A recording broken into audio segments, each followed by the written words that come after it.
911 location of your emergency. Breaking news out of North Idaho. Moscow police are investigating a homicide on King Road. Is she breathing? No. So 5'10", all black. Could you see what color his eyebrows were or anything like that? No, I don't remember what his eyes look like either.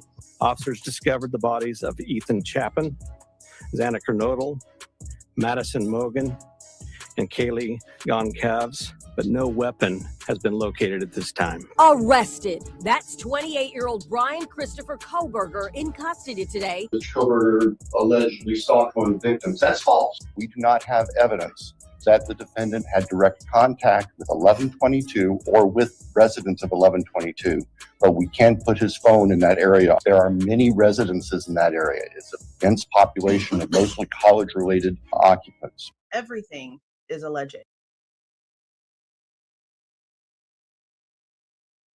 Hey guys, good evening. How is everyone doing? Welcome back to Moscow Monday. It's our third episode. This would have been our fourth, but last Monday was quite busy.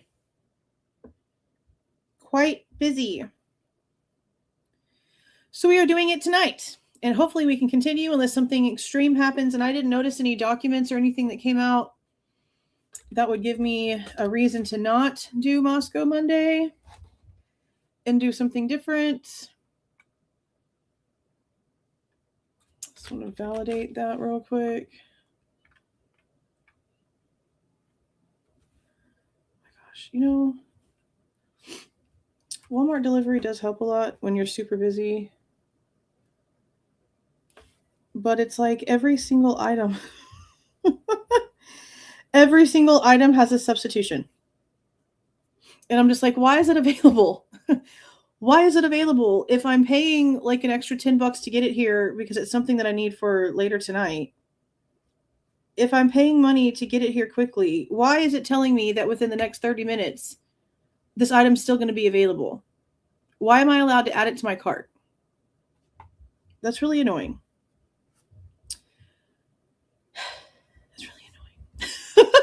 Really annoying. First world problems. Okay. So we are going to start with Corbin Smith's report today. And we are going to watch a little bit of his body cam because he was one of the first responding officers. He's actually the one who took photos of the shoe impressions outside leading to and from the back glass slider. They didn't seem to apparently think that those really did much of anything, I guess. But they took photos. They sort of looked at them. We didn't really see too much in the reports when it came to how they analyzed it. I just don't remember really off the top of my head what they did, if anything, with it. We just know that for the latent print inside of Dylan's, threshold of her door, they didn't even analyze it yet. It was also in the PCA. So they collected a lot of things.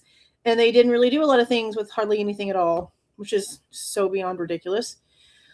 So we are going to read through this. This does have some descriptions of the crime scene because he was one of the first responders.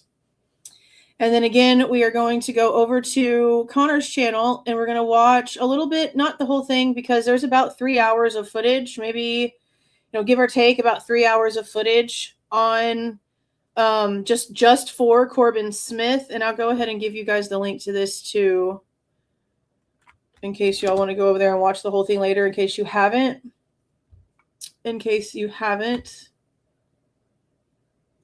That way you guys can get a better idea of just how much of it's actually out there in case you haven't seen it.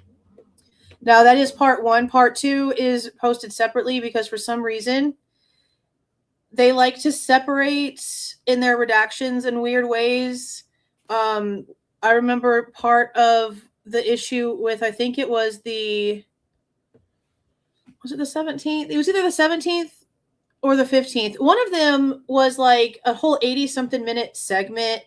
And then the last segment was like a minute long. And I was like, why the hell did y'all separate these? Because it's the same conversation. It's the same. It's literally the exact same conversation, but it's just clipped that way. And they send it to you in two separate files. And I'm just like, for why? for what? And they seem to have done the same thing over here, I guess. I don't really quite understand why they didn't just have it all together. But we're going to read the report first, and then we're going to look at the body cam because we had noticed and already discussed some discrepancies between the body cams and the reports when it came to Nunes and Warner, who were the very first two on scene. And that's extremely important because in Nunes' body cam, so much is redacted. In Warner's body cam, so much is redacted. And it doesn't look like Nunes walked into Maddie's room, but it looks like Warner walked into Maddie's room. Warner walks into Maddie's room, and he is describing how he walks around to the left side of the bed to check Maddie's leg for lividity, which means that he had to have been right there at the leg the sheath was touching. And we were told by the FBI agent that worked the case, and by the way that it was described by ISP, that it was partially covered. We could see the way that it was partially covered in the crime scene photos. But his report doesn't mention anything at all about the sheath. And there were a couple other discrepancies. Things being said that the officer did in the report that the other officer actually did. And it was viewable that way in the cameras themselves after we went back and did the reviews. So that's another reason, besides seeing if there's anything that we haven't figured out yet, if there's something that we still need to FOIA, whatnot. That's another reason why we are going through all of these. Thank you for all the little jewels, guys. I appreciate that. So I'm going to go ahead and start reading this.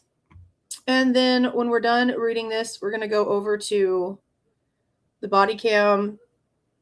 I don't know how much we're going to watch of it. Maybe 30 minutes, 45 minutes of it. It's 3 hours long. I don't want to watch the entire thing.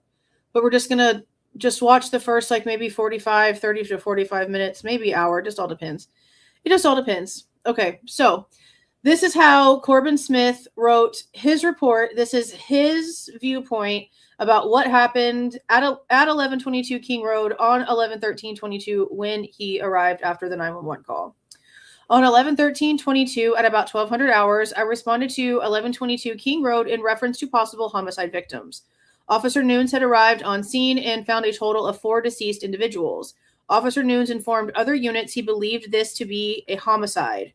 When I arrived, I entered the residence and went to the second floor. I observed a female wearing a sweatshirt and underwear laying in middle of the bedroom floor covered in blood. I observed deep lacerations indicative of defensive wounds on the female's hands. The female was surrounded by blood on the floor. I observed a male laying on the bed. The male appeared to have suffered from stab wounds and a laceration to the neck. The male was covered in blood, and the bedding around him was soaked in blood. In the third floor bedroom, I observed 2 females laying in bed, which appeared to have been stabbed to death. The female laying on the left half of the bed, as I looked at it from the doorway, keep that in mind because that's exactly the same positioning that Brett Payne uses in the PCA when he's talking about how the knife sheath is viewable from the doorway. It's pretty much the exact same way that this is being written right here. The female laying on the left half of the bed, as I looked at it from the doorway, was unrecognizable. So this would be Kaylee. Her face was completely disfigured and was stabbed several times. I was unable to comprehend exactly what I was looking at while trying to discern the nature of the injuries. The second female on the right half of the bed had multiple stab wounds. The comforter was soaked in blood, and a pool of blood was still present. I was assigned to hold security at the rear slider door. This was the alleged point of entry of the suspect. I observed very large footprints in the snow.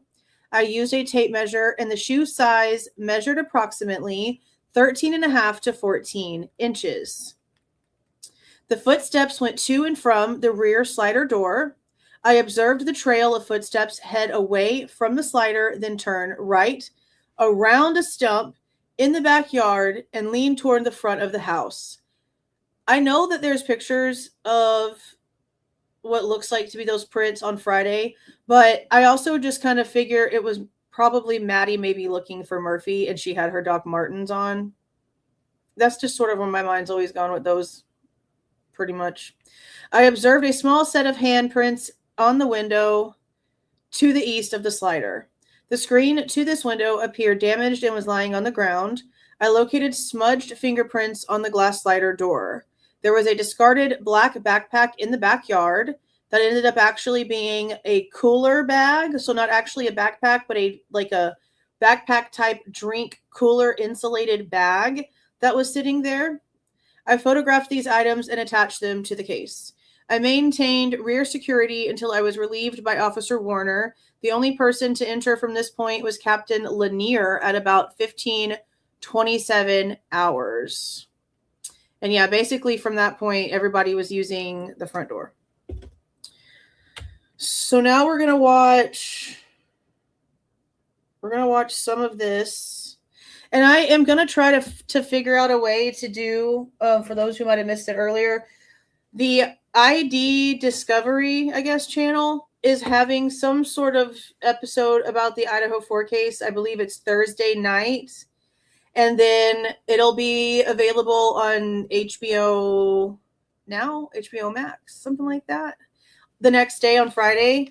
I'm going to try to get the ID channel to where I can watch it live and we can do a live reaction as it's like actually like premiering for the first time. So I don't have to wait till the next day for any HBO whatever stuff. But we'll have to do it the same way that we do Netflix. It can't be on the screen, but it'll also be, I'm pretty sure that's like, isn't it like cable, right? So is it going to have, I can play it back or not? I don't know how that'll work. So I'm going to try to do that. And, you know, if I can get it, which I'm sure I can, unless it's actually cable, I'm not getting cable for it. But if it's cable, then we'll just wait till the next day because I'm not going to pay, you know, $80 to hurry up and get Spectrum to give me cable TV for that. That's not going to happen. So we'll see what it does with that. If we have to wait till the next morning, it'll be the first thing that we do on Friday. So that's not really a big deal, I guess. That's my one-word order. I still don't have a date for the Amazon Prime one, I don't think. The second one. But yeah, hold on, let me text Slade.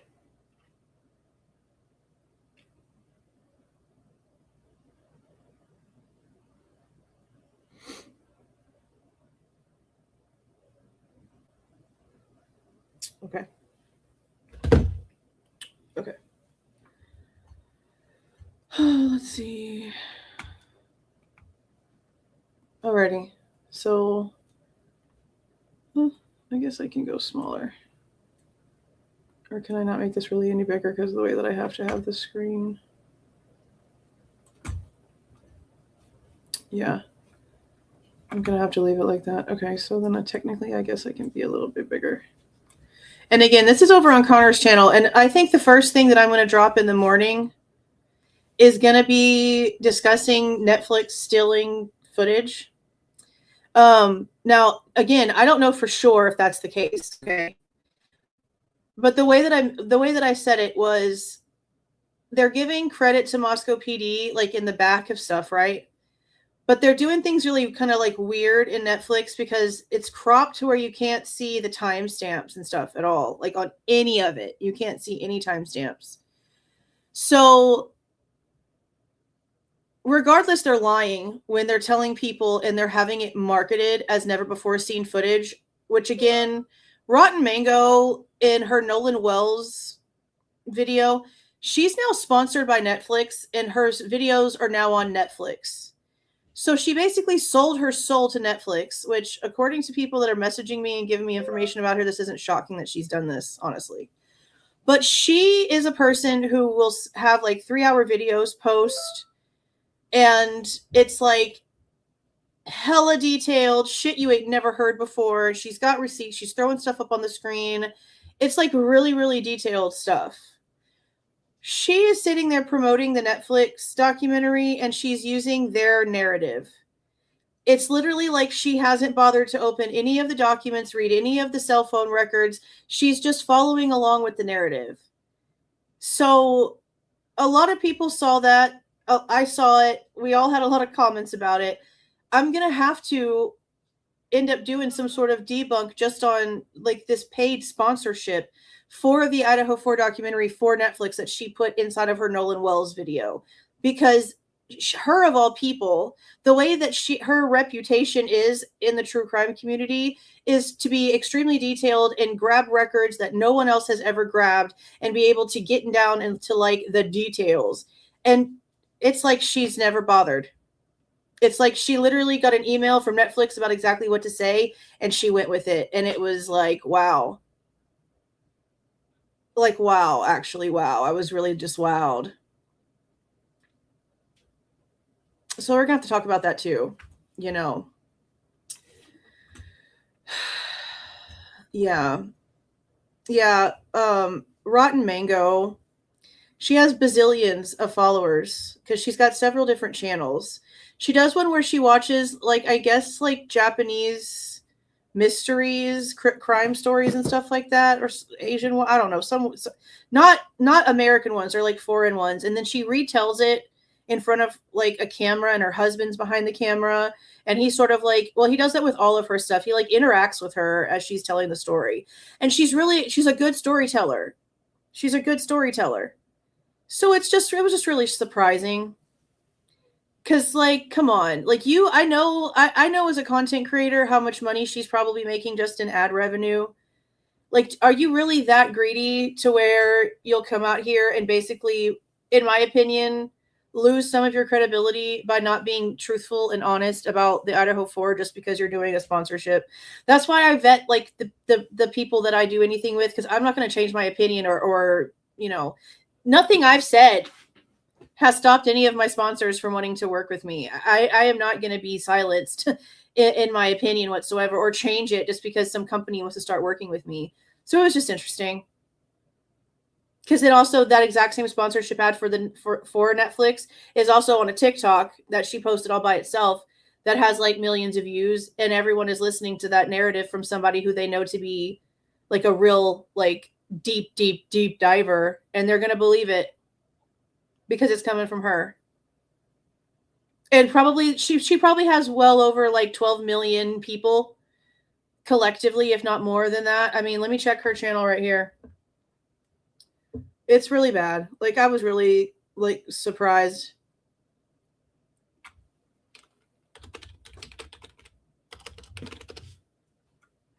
So Rotten Mango alone has almost 7 million subscribers, and that's not her only channel. This is who I'm talking about. So she did this video right here about Nolan Wells, and she put an ad inside of it for Netflix's Idaho 4 series. Yeah, and this isn't her only channel. I don't know, like, I guess, are there other links? No, I don't know. But she's got Stephanie Sue and like a couple other names. She has like millions. I mean, look, one day, 1.4 million. She's got millions of people. And now they're going to hear her repeat the Netflix narrative and believe it. It's so annoying. It's just really annoying. So I already plan on doing a live debunking it, because what other option is she giving me? I mean, anybody who has seen that's following the case should have been calling her out for it. It's actually insane. Okay, so we're gonna watch about, I don't know, maybe like an hour or so of this footage. For the longest time, well, maybe a little bit more. For the longest time, he just kind of stands here. You know, he's not really talking to anybody or doing anything. And maybe there'll be parts where he's sort of standing around and not talking to anybody, and we'll just sort of like fast forward through it to like get through it a little bit faster. But he does talk to Gunderson outside. There is some conversations and stuff that happen. So let's go ahead and start watching it, and, you know, make sure it matches to what we just read in his report. It is going to be silent for the first, I don't know, I think like minute or so. But just watch, because the noise, it might be like a squealing dispatch radio.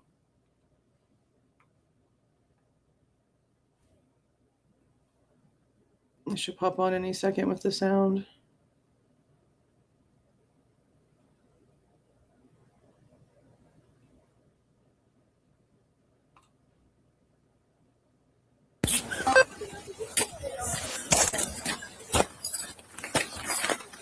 Where's 5-3 at? Out back.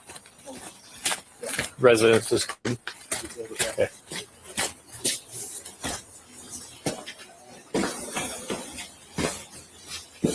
Where's the first two? Downstairs, upstairs? Upstairs. Okay. Well, because he says it's a conversation in police interviews that just came out. Jack knew about her using cocaine.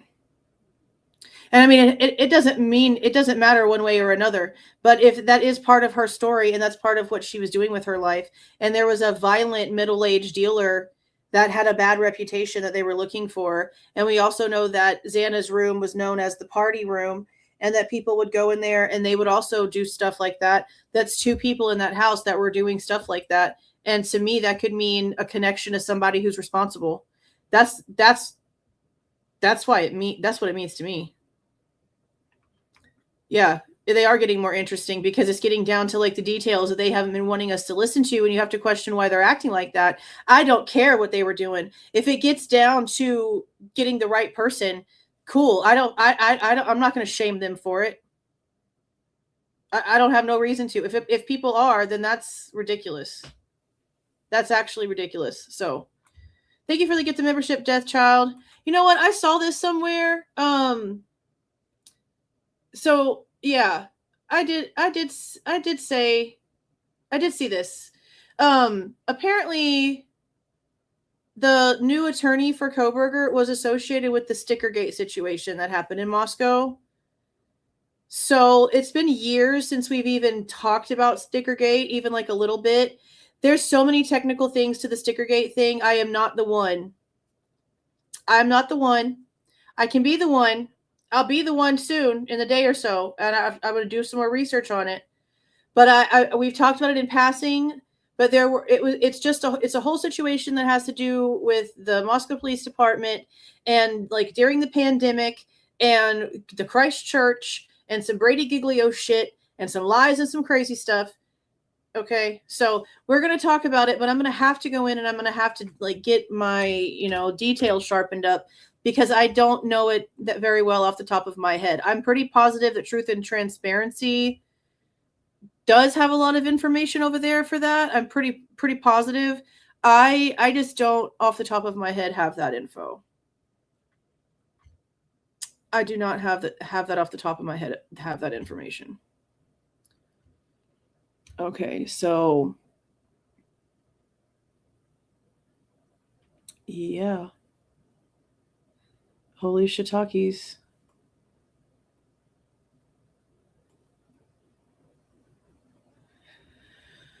Hold on, let me open this way. This guy has some crazy connections.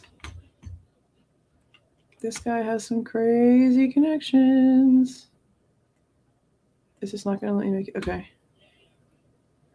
So this is a page that she just sent me from like the Stickergate actual like situation. And notice it has Douglas Wilson. That's the Christ Church guys. Because it was his son, right? Or his grandson, one of the two. Hold on, Slade didn't shut his door.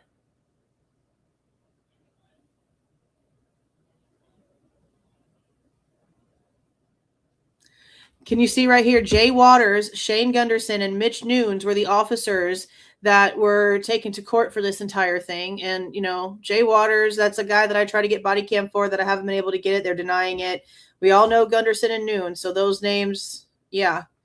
And it shows, where's the counsel at? Yeah, there's his office at the top. Law offices of Magyar, Rauch, and Associates, PLLC.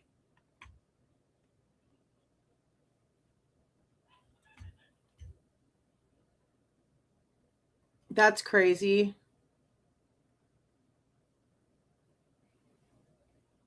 Greg Rauch was the lawyer for the defendants in the Stickergate appeal. He represented the appeal for the defendants, which was denied. He then worked with the primary legal team from the American Freedom Law Center to file a federal civil rights lawsuit against Moscow, which ended in a mixed result with some charges being dismissed. They failed to have the misdemeanor charge reversed, but they were able to claim damages against Moscow for violating a citizen's civil rights. Yeah, that's basically what I'm hearing here, is he does have some experience going up against Moscow. I mean, maybe it's not going to be a bad thing that he has connections to the university and that he's in Moscow. Maybe it means something else. Maybe he's a name to be reckoned with there and they know him, you know, not to be doing some crazy shit. Maybe they know not to play with him because he's serious. I don't know. So I don't know. Oh man. So I'm gonna have to do we'll do some more research. I'll get my research together for Stickergate just so that we can have a video here on this channel that explains what that is for people who don't really know. Because again, I know the gist of it. I know the reason why it was a huge topic. Obviously, look at the officers that were involved. Okay, those are all officers that were at the scene. And it was a huge thing that caused a huge feud. It basically divided the entire town. It was a huge issue. So we'll do some talking about it. We'll do some talking about it. I'll get some stuff together and we'll do some talking about it. All right, let's watch this.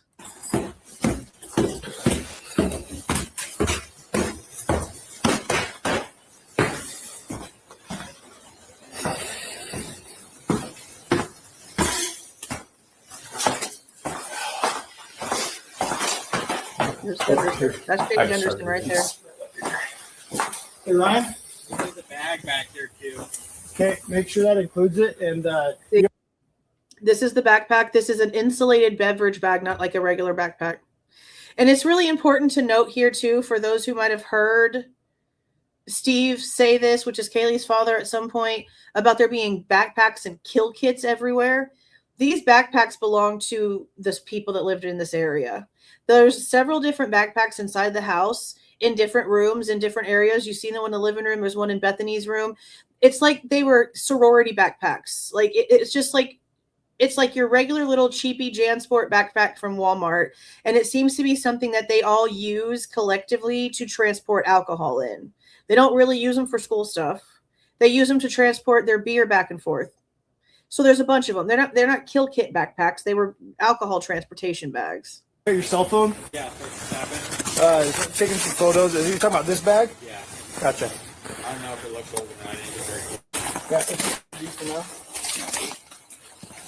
You want me to run that up to him? I should just be mindful where you step. Yeah. Did you get my traffic about coroner's been notified? Yes. Okay. Yep. Okay. Ryan, open up with your camera. Ryan Snyder is where we've seen this camera footage where he's giving him the camera.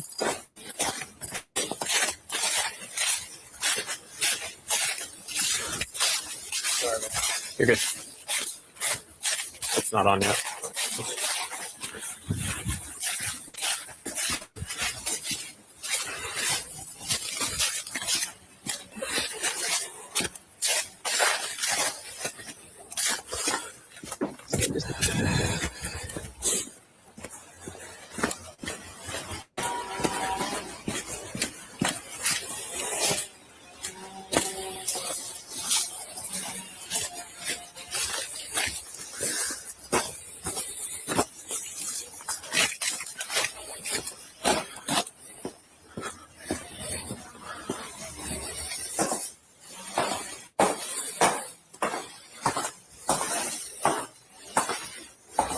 Just stomping through everything, yeah. Just walking throughout the whole house. Walking over bags. Which was really Smith. So they all, because Gunderson did the same thing. You saw he walked this way between the bar cart and the pong table. Gunderson did the same thing, so I was like, damn. I like to make sure it was the right video. You want me to hold security on the back entrance? Yeah. Okay. Good. So is there two more upstairs is what I heard? Good.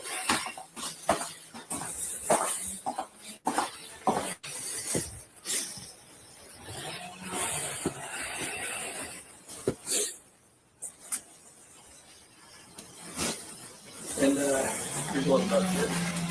What's that? Did you go up that? Yeah. So I can look around and see if you can see. I can't stand the fact that Step on this.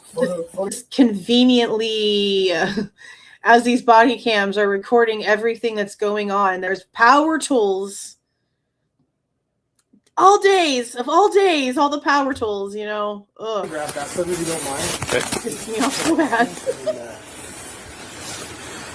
I'm going to use my foot for scale, I guess. We'll get better ones. Yeah, you can take a picture of the.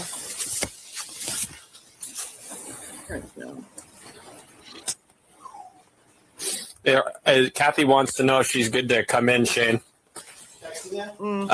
Well, I told her to stage until she heard otherwise, but I told her I'd follow up with her. Yeah, I don't know why they kept walking through the house. Why didn't they just like go around the house to the door? Like, you know what I mean? There's no reason for them to have to go through the house at all. Stomping all over shit. And look, he's making new prints. How are we supposed to know who's prints to do what?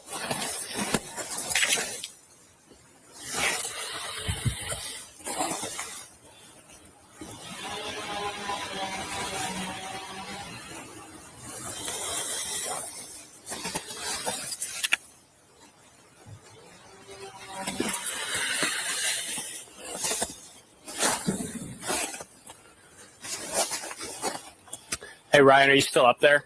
They look close enough for pictures. Okay. Like, I just need it. I'll probably get a tape measure for these. Try to use my foot for scale, but I don't think it's going to work that well. Okay, just don't worry about it.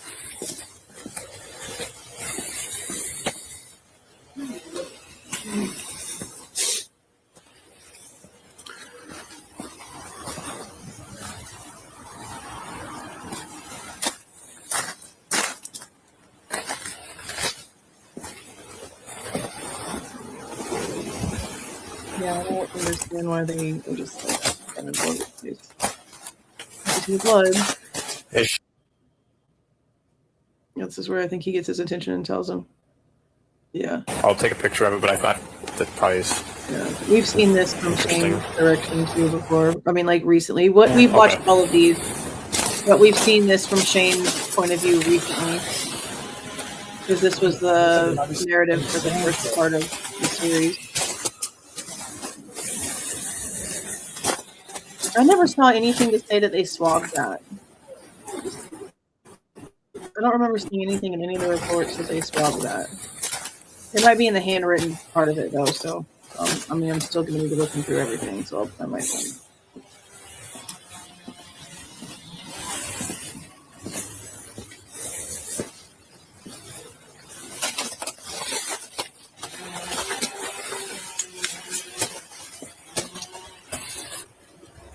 Yeah, you'd think that they would have measuring tape.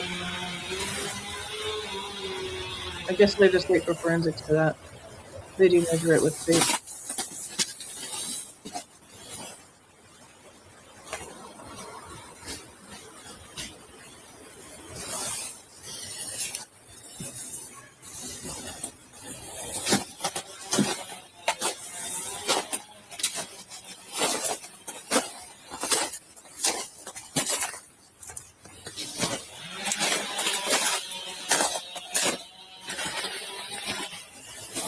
Yeah, I'm still so surprised that they didn't separate anybody but Jack.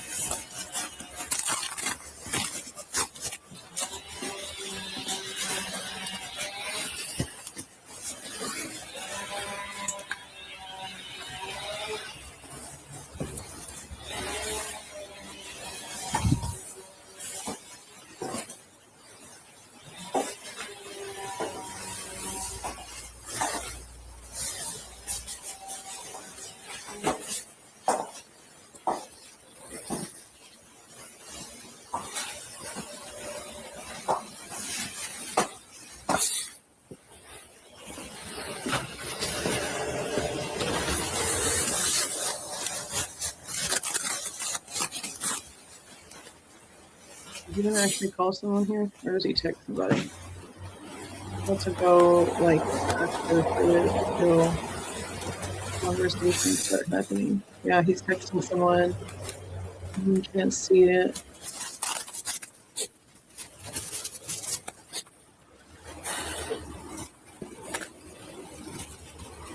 I got it on 4x speed, and I'll put it on 1x when someone comes out to talk to me.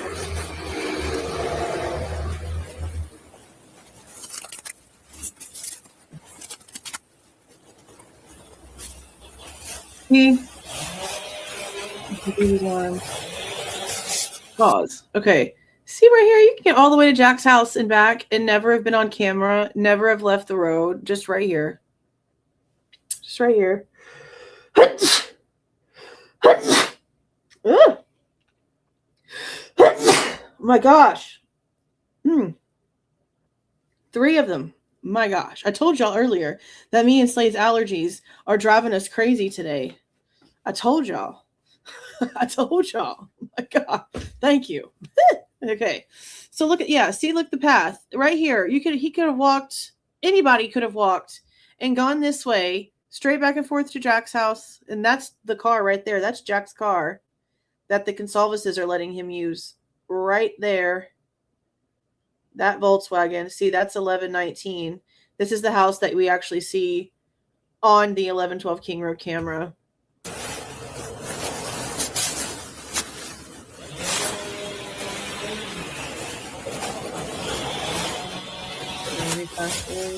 Well, not fast forward, but let me speed it back up before. Oh, wait, stop! I didn't expect for there to be something so fast. Oh my God. Okay.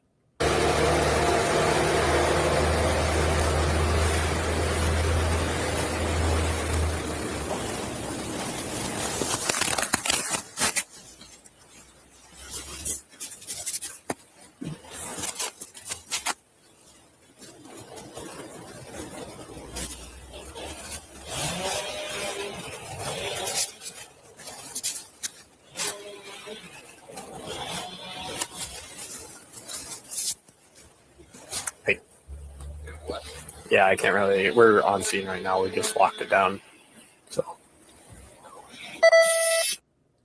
So is he on a phone call with someone that wants like some information and he's like, I can't really, we're on scene? It's kind of what it sounds like. The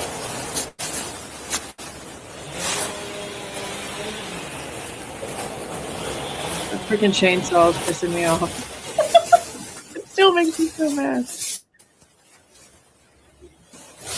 Hey. Yeah, I can't really. We're on scene right now. We just locked it down. It's a guy. Yep. So I imagine we're probably gonna need some call outs, call ins, because it's all we got everybody on the scene right now. So where is it? King and Queen. Mm-hmm. I've actually questioned this before. Like, honestly, I have. I've really wondered, is Jack the naked guy? Like, before, because we really don't, Bethany's never said any of this. Let's clarify it like this, okay? Let's clarify it this way.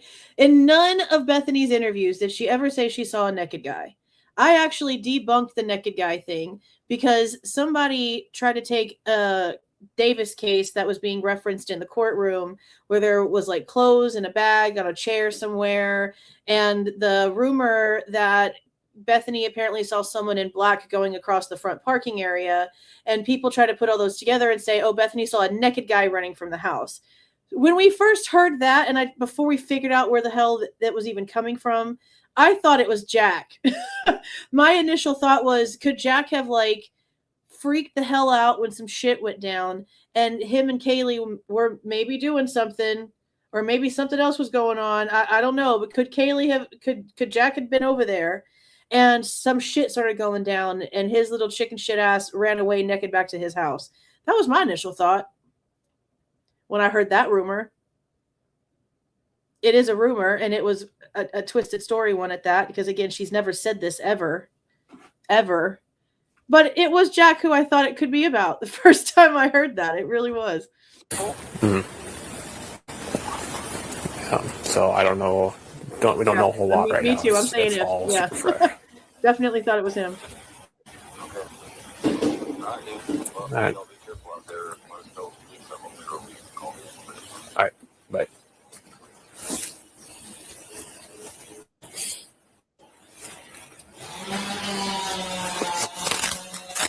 Yeah, see, the thing is that Bethany's never said that she saw anyone, ever. Like, in her police reports, I'll say it like this.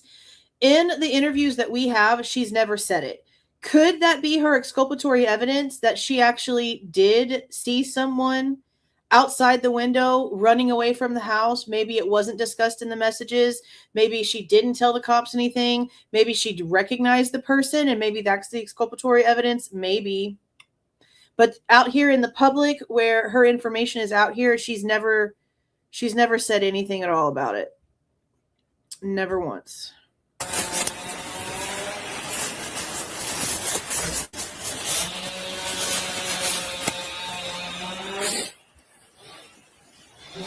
You know, you're right. There are parts of the interviews that are redacted. So it's very possible something could have been said that we just don't know because it's been redacted. You're right. Oh, yeah, I'll never get over that. I'll never get over that. All right, let's go forward. Speed.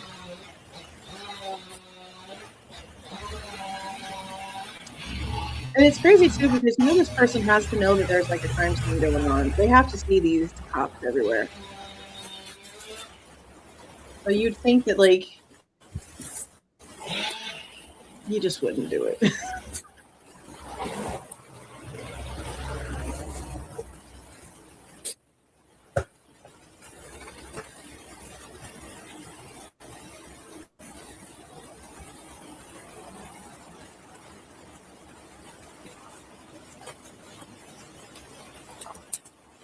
I got a palm print on this window over here. I took a picture of.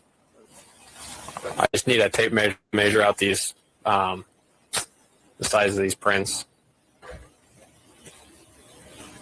Are you going to take pictures of them? I took pictures of them. I used my foot for scale, but I don't know that it's going to be accurate enough.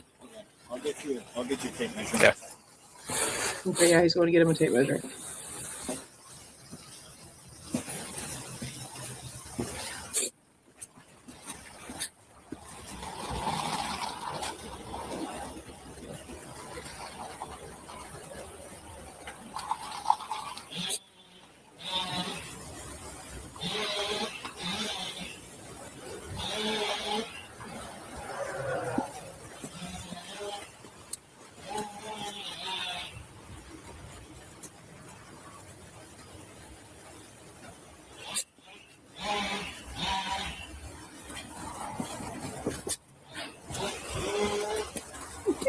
Why is he just everywhere? Why can't he just be still? Oh my God, it's like my kid. He can't be still. He is everywhere. Be still. Stand still. You're walking all over where the freaking footsteps are that you think are so freaking important. In and out, in and out, in and out. Yeah. In and out, in and out, in and out. I can't help myself.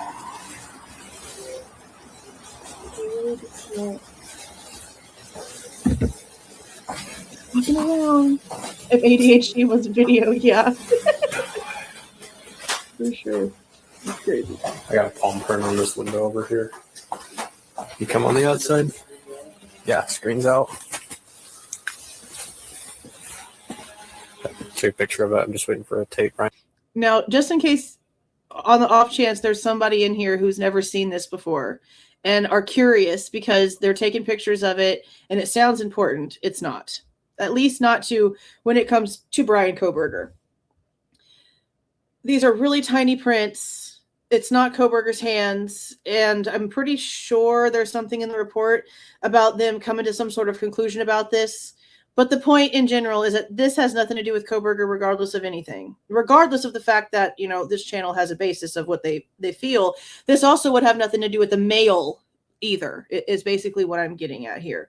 Now, that's really important because when it comes to the families suing WSU, which I'm curious to see what will happen with this PCR thing and with everything else going on, they have tried to place pictures. Well, not tried, they did. They placed photos of this kitchen window situation with the handprints and the face print on it. And they tried to add it to their lawsuit as proof of Kohberger, like, stalking them and watching the girls. It's literally in their filing, which was just insane, considering that the proof of what that is actually, you know, in the documents that were released to the public. I don't know how they thought that that was going to work, but so far it has, and nobody has clocked them on putting false information into the report. So. And so he's going to grab you one. Okay, he's taking photos. So. Okay. Let's do it. But there's two of them. Boom, boom. Which is talking to said that she can. None. Said that they're pretty small hands. Mm-hmm. Said they saw a guy come in last night with a ski mask on or a black mask on. Okay. And heard screaming and stuff, 3 or 4. Do they say which way he came in? This way. Okay. Yep. See, they're talking about it right there. They heard screaming and stuff happen around 3 or 4. They're actively having the conversation right now. Boom, boom. Which is talking to said that she can. Said that. Isn't it crazy what weirdos will do? Why would you see? This is like what you call fucktarded. I've branded that word a long time ago, and I really am probably just going to start using it. This is what you call somebody who was fucktarded. They sat here for 5 minutes so they could subscribe. Then they came in and put in some money just so they could make themselves known. So they wasted time, they wasted money just to be banned and give me clip content for my channel where I'm going to start posting where I kick idiots out. So thanks. That was fun. Thanks for the money. Thanks for the content. Thanks for the laughs. I love jesters. Clowns are so fun. They're pretty small hand. Mm-hmm. Said they saw a guy come in last night with a ski mask on or a black mask on. Okay. And heard screaming and stuff, 3 or 4. Do they say which way he came in? This way. Okay. Screaming around 3 or 4. It sounds like that. And then Ryan's got a guy out here that lives over See, here. I don't know why, because these videos used to have captions, and I don't know what happened, but suddenly, or maybe this one never had captions. I don't know. But the caption button on this one, and I think the other one we watched of Gunderson's last couple of weeks ago, I think that also didn't have the captions available. It's grayed out, which is interesting. Take a picture of it. I'm just waiting for a tape. Brian said he's going to grab me one. Okay, he's taking photos. So. Okay. Let's do it. But there's two of them. Boom, boom. Which is talking to said that she can. And they took time to create a profile, and they took time to create an image for that profile. They spent a lot of their very limited time here on this planet just so that we can laugh at them. That's amazing dedication, bro. Said that they're pretty small hands. Mm-hmm. Said they saw a guy come in with a black mask on. With a black mask on. Heard screaming and stuff. Heard screaming and stuff. 3 or 4. Around 3 or 4. He came in this way. Yeah, that was never said. Yeah, lots of telephones started happening at the scene. Pretty instantly. Game of telephone happened pretty instantly. Okay. Oh, and you know what else I noticed? Yeah. Just because it's popping up off the top of my head. I went back in and I saw Noon's report. And you know what? He lies. He lies about, basically takes no responsibility for getting the girls' names backwards. Because you know how he's, listening to Dylan. And Dylan tells him exactly who is where. She makes it very clear that Xana is on the 2nd floor and Kaylee is on the 3rd floor, okay? She doesn't mess that up. Noon's does. Ooh, sorry, excuse me. Noon's does. He goes back, we have his handwritten notes, okay? His handwritten notes have Ethan and Xana together, and then have Maddie and Kaylee together, and it literally says 2nd and 3rd floor. His notes have it also correct. He goes and he writes his search warrant, right? Because he's the one who gets sent to do the original search warrant. And he writes them in backwards. He puts Kaylee in the room with Ethan, and he puts Xana upstairs with Maddie. In his original report that we read first, before we saw the original search warrant for the house, it says the same mistake. Xana is upstairs and Ethan is on the 2nd floor with Kaylee. At the very bottom, let me just go ahead and pull it up. On the very bottom, he says how he had it backwards, but he doesn't take responsibility for having it backwards. I didn't realize that he lied about how it got backwards. He says in his report he was told at the scene that that was the order. That's not true. That's not true. That's like the one thing I will say. I will take up for that. Dylan did not lie about who was where. Nunes was lazy and didn't check his notes when he was at the scene to do what he needed to do with the search warrant. Look right here. Initially, I was told Kaylee was likely located on the second floor bedroom with Ethan. No, you weren't. You were never told that. After comparing Dylan's initial statement with other investigations officers' observations, it appeared to actually be Xana that was located on the floor. That's what Dylan told you. That's what Dylan told you. Xana was the one that you were called in for. Xana was the first body you saw. That's what you were being told. Dylan actually said this part correctly. And he's saying, I was told. Kaylee, no, you were not. Even Hunter never said Kaylee's name, y'all. Go back and listen to Noon's body cam. Hunter never, as far as I could hear, Hunter never mentions Kaylee or Maddie when they're right there talking in that hallway. It's all about Ethan and Xana. So no one ever told you. We hear Hunter saying Xana's name as he's speaking to you as you're walking down towards the hallway. You were told correctly. You lied in your report and took no responsibility for getting it wrong. That is not a good look. That is not a good look at all. Got pictures of the palm print. Yeah, I didn't realize till just now. There's one here and there's one here, so I just got the left one, but there's here and here.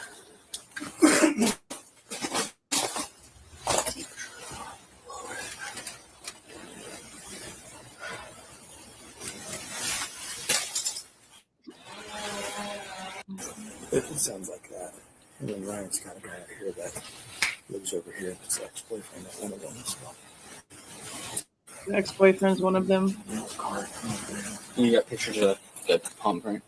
Yeah, I didn't realize there's two till just now. There's one here and there's one here, so I just got the left one, but there's here and here. Yeah, they all seem to be taking photos. Gunderson even took some. So I guess maybe I need to ask for everyone's pictures, because we've requested the ones that we have in the report from Snyder. That was like, we've gotten the redacted version of those. And I mean, unless they took Noon's and Gunderson's and like everybody else's and like put them all together, which I don't believe that that's the case. Huh.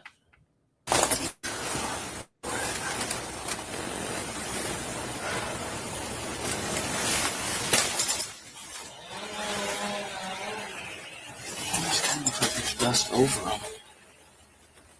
Yeah. Some sort.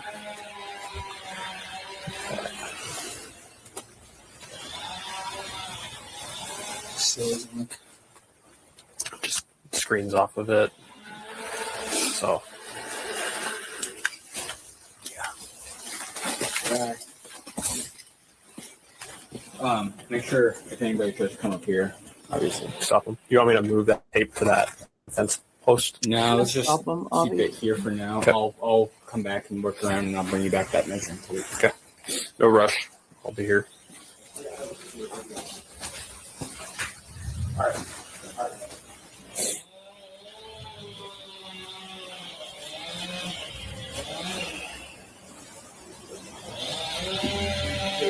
You can hear someone's engine over the freaking chainsaw. That's crazy.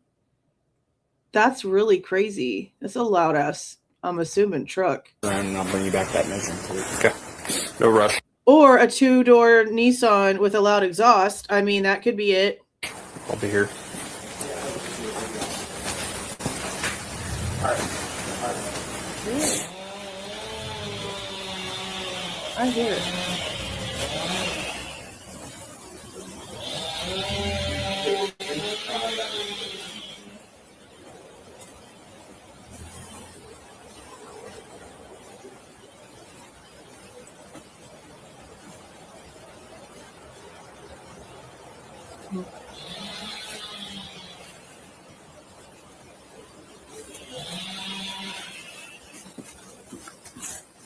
Let's see. He's gonna walk everywhere again.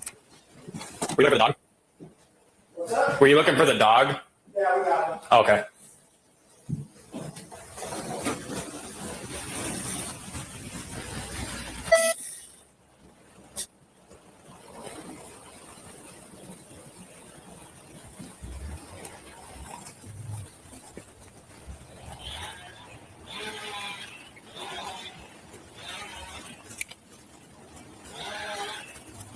It's now been 30 minutes since they've gotten on scene.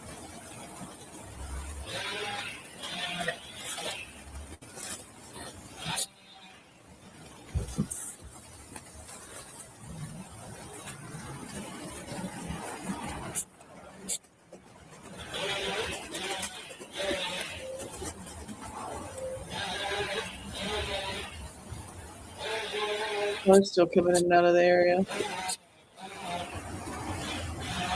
I wonder if we've ever not realized that we've seen that weirdo reporter. You know, the weirdo reporter who thinks that the sheath was found in Kaylee's bed and thinks that Xana and Ethan went to a formal at Sigma Chi, but then bitches about you two people because she's so stupid. Yeah, that girl. Remember she said that her and her husband went to the crime scene and he wanted to get up to the house because he's a creepazoid. I wonder if we've ever seen them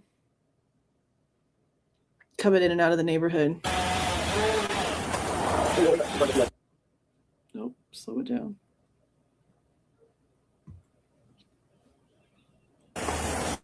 Somebody that comes and goes out of here, just start a crime log on you. Okay. Okay, why do you keep walking around inside the house, Gunderson?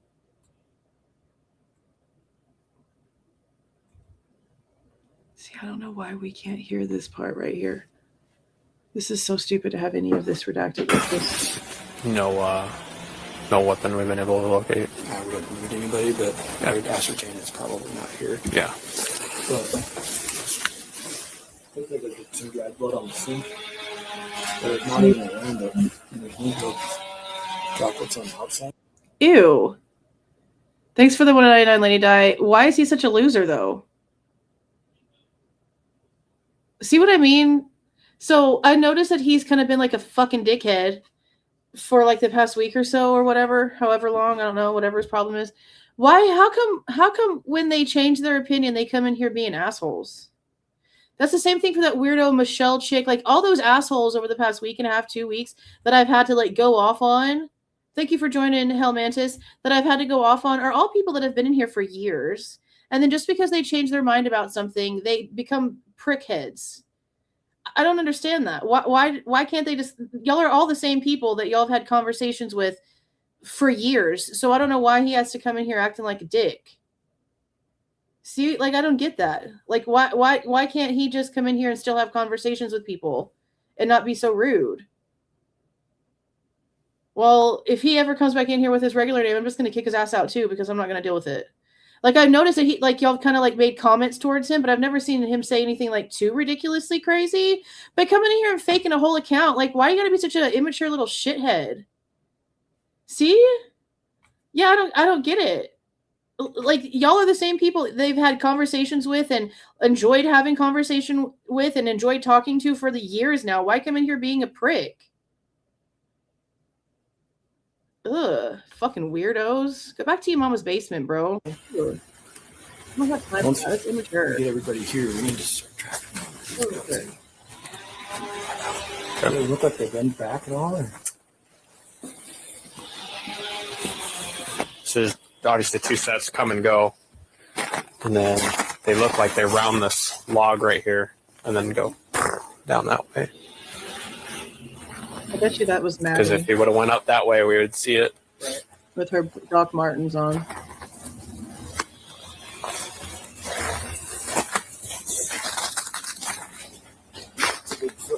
Yeah, I mean, I'm a 12. It's bigger than me. 13. Yeah. Easily a 13 or 13 and a half, 14. So they think it's anywhere between a 13 and a 14. That's going to be here for a while, obviously. Yeah. Whatever you need. Right now, we're just walking it in until Tyson City's almost here and detectives will be up here. Really. We have 1 detained Yeah. right now. Well, would be we had one that came up and Ryan was in the middle of something, so he stashed him. I think we're interviewing him right now. I guess it could have been Ethan or Jack. What looks like size that's do where they those wear? go, Ryan. That's where those footprints I go. know Ethan has to have a big shoe. He's Yeah, tall they as wrap well. around that log and cut back.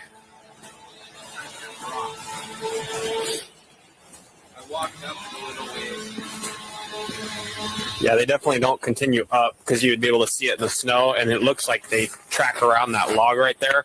And then I can't tell from here which way they go. I think I see two of them right there. Okay.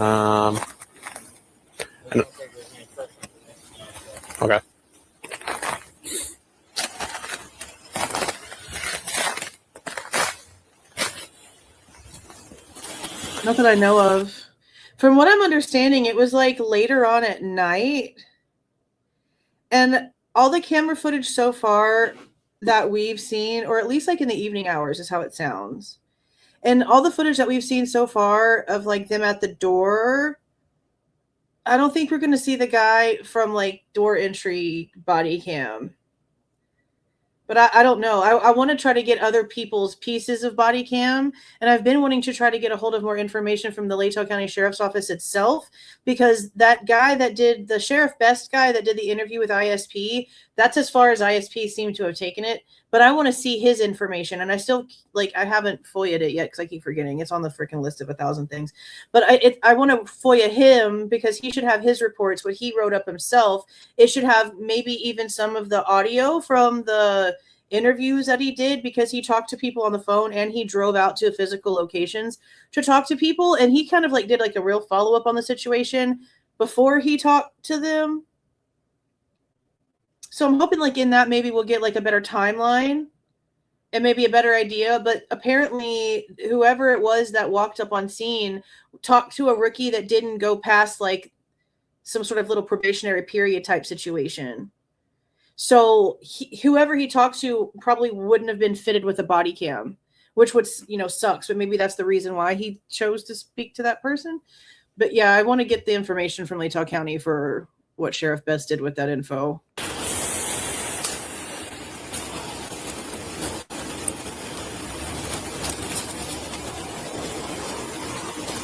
Yeah, it's like really weird. Like it's super freaking weird behavior.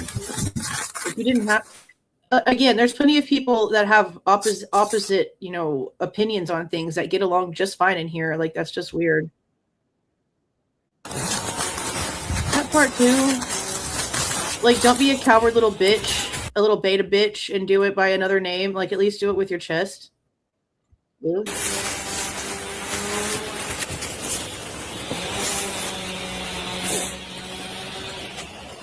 They've never been released. They've never been released. Or pictures of the order, or what his actual order sheet looks like, or the replacement, anything. None of it's been released.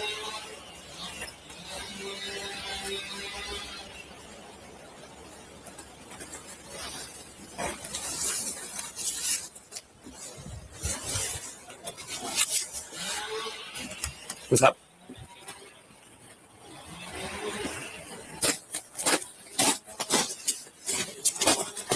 Well, if you have a list, please email it to me.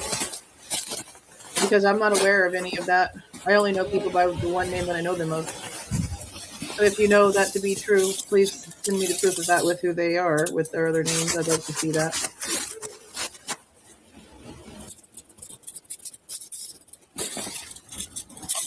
You right here. So it stops right here. It actually stops right here at 12.5. Actually. Do y'all see? I don't think I can make it any bigger. Let me see if I can. Can I do this? Let me do this.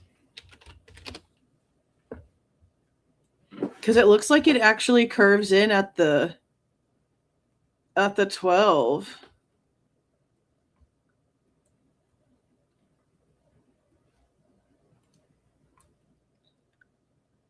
So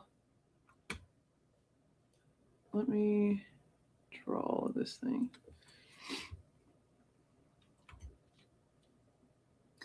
Here's 11.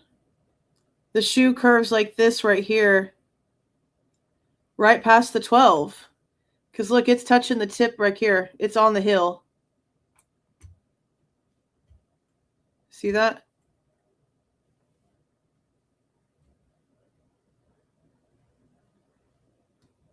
This one is like 12.25 inches. Or maybe it might be at the half. But this is not 13 to 14. This isn't 13 to 14. This is 12.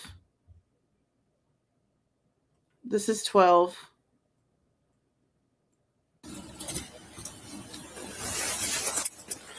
A little slide in the snow, maybe. Maybe. But that's definitely more than 12.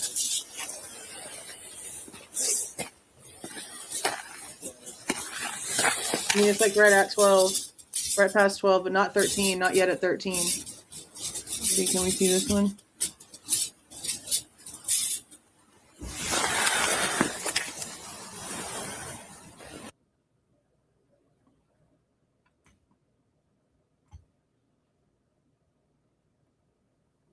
See this one. This is kind of okay. This one sort of goes a little bit past that. But it also just like it's uneven on each side. So this is the one that we just did. And now this is this one that he just did. Now keep in mind this square piece right here is going to be the 12. Different color here.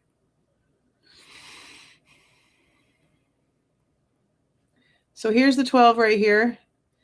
On this side of the shoe, like the way that it curves, it stops here before the 13, but then on this side, it stops almost all the way at the 14. So it's like some of this snow right here, if you curve it like this way, some of the snow is kind of taken up inside of it. But that's not how the other one looked. So let's see what else. Let's see if we can get good.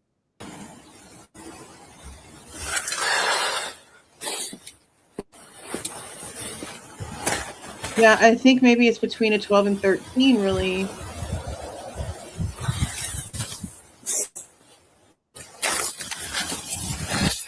I mean, at least the ones that he's measuring. Because I don't know, I don't think that that's the same ones that IST measures. The ones that IST measure, I think they're closer to the rocks over there.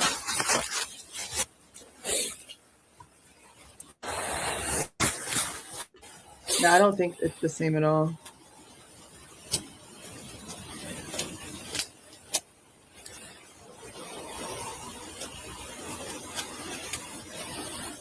Almost looks like it's stepped in twice, yeah, a little bit. See, like, see this one back here? Can y'all see that a little bit? Can y'all see this a little bit? Can y'all see that I'm on this screen? Like, it has a print right here and a print right here, but then it also has, like, something that goes this way. Like, it's print and a print, but then, like, something in the middle to give it, like, almost like a half cross. Like, it went over it. Put it up before. Yeah, there's pictures of prints out there on Friday, but I don't know how many of those prints were out there on Friday.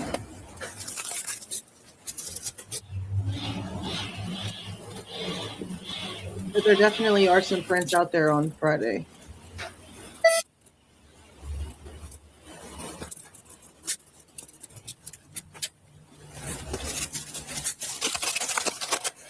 Where's that one?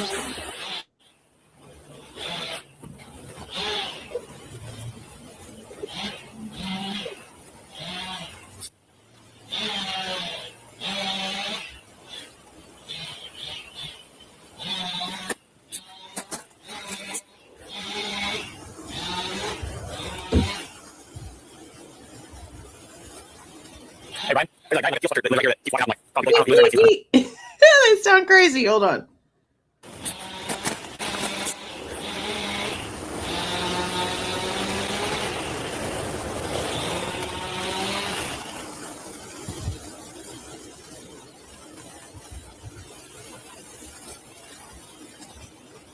Hey, Ryan.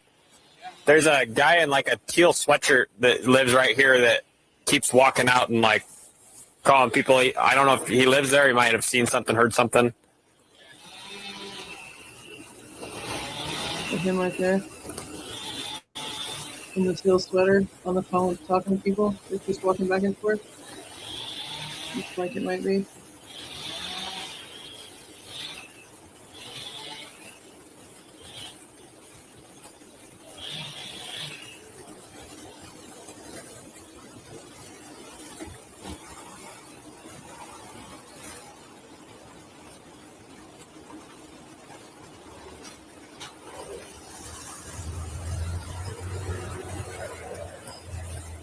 Lots of people walking around down here. More cars still coming in. Chainsaw work on a Sunday. Yeah, I think they just wanted to have a reason to be outside and be nosy. I wonder if they've realized how many people they've pissed off with their chainsaw.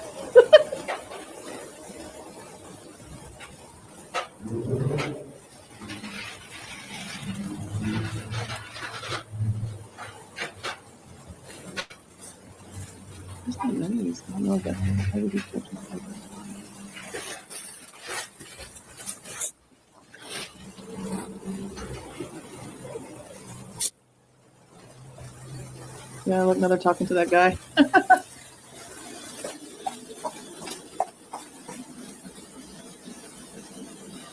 So there's a knife in the sink right here. But I can't ever see where, at least not in these. I know we've had a lot of pictures and it's been a long time since I've looked at a lot of the older photos.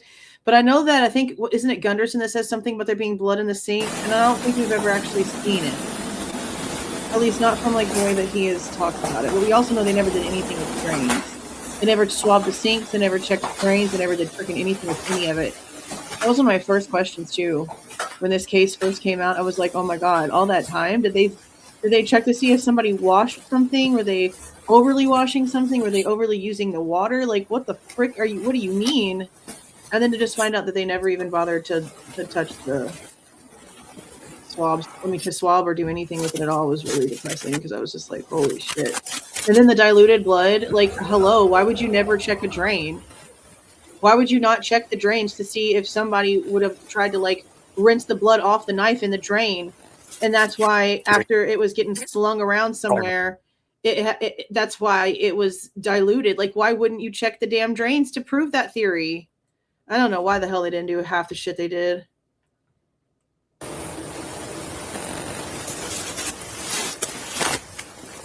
Hey, Siri. Hey, Siri? Call Aaron Morris. His Siri answers him like that? Weird. Calling Aaron Morris.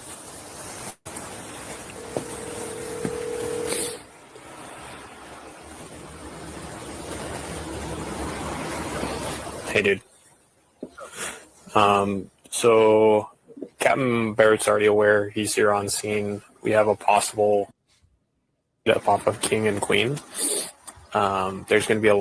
I guess I didn't realize that they redacted possible quadruple homicide from the body cam footage of people FOIAing the body cam footage of a quadruple homicide that's been extremely public for years. I didn't realize they did that till now. That's a lot of students that need like counselors, somebody to talk to. Do you have anybody that you could contact and sort of prep them and make them available? We don't know yet. We've got the whole scene locked down. Detectives are just showing up.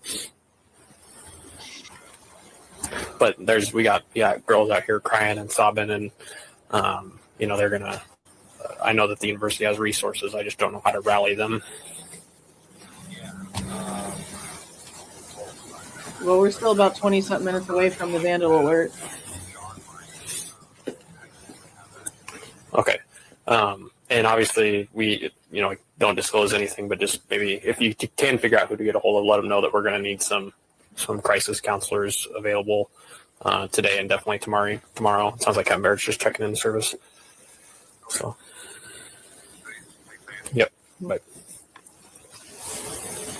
Yeah, he can hear the crying from there.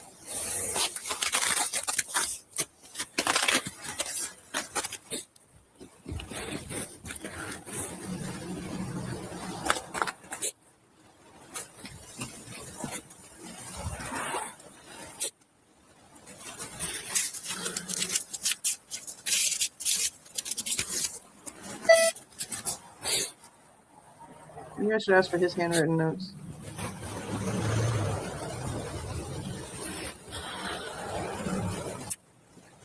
No way.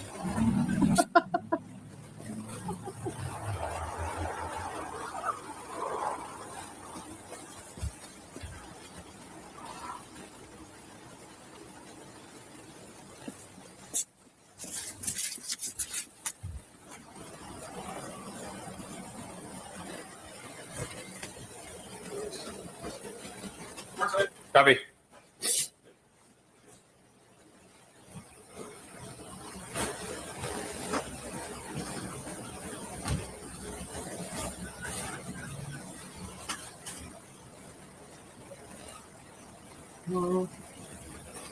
Back entrance. The pong table was apparently in the kitchen Friday night, so they just move shit around a lot. I guess. Oh, and by the way, speaking of that little biatch right there, okay, so you know how he sits there in these interviews and he's acting like the scene was just like so horrible and he had to get counseling and shit like that. And I'm not saying that he's maybe, lying about getting counseling or anything like that, but I was reading back on his reports either yesterday or earlier today, and I think it was yesterday, and it doesn't say that he ever walks into the house. Like everything basically that Dollinger did was outside on the street. He never went inside the house on that day. So I don't know if he went into the house the next day after the bodies were removed or what, but yeah, he acts like he has all these visions in his head that he can't get rid of, but there's nothing in his report of him going in the house on the 13th. So maybe it's photos he's seen. I don't know. But I just found it interesting when I went through his report to see that he didn't actually go inside the house, because neither did Chief Fry ever go inside that house. Fair. Okay, I'll be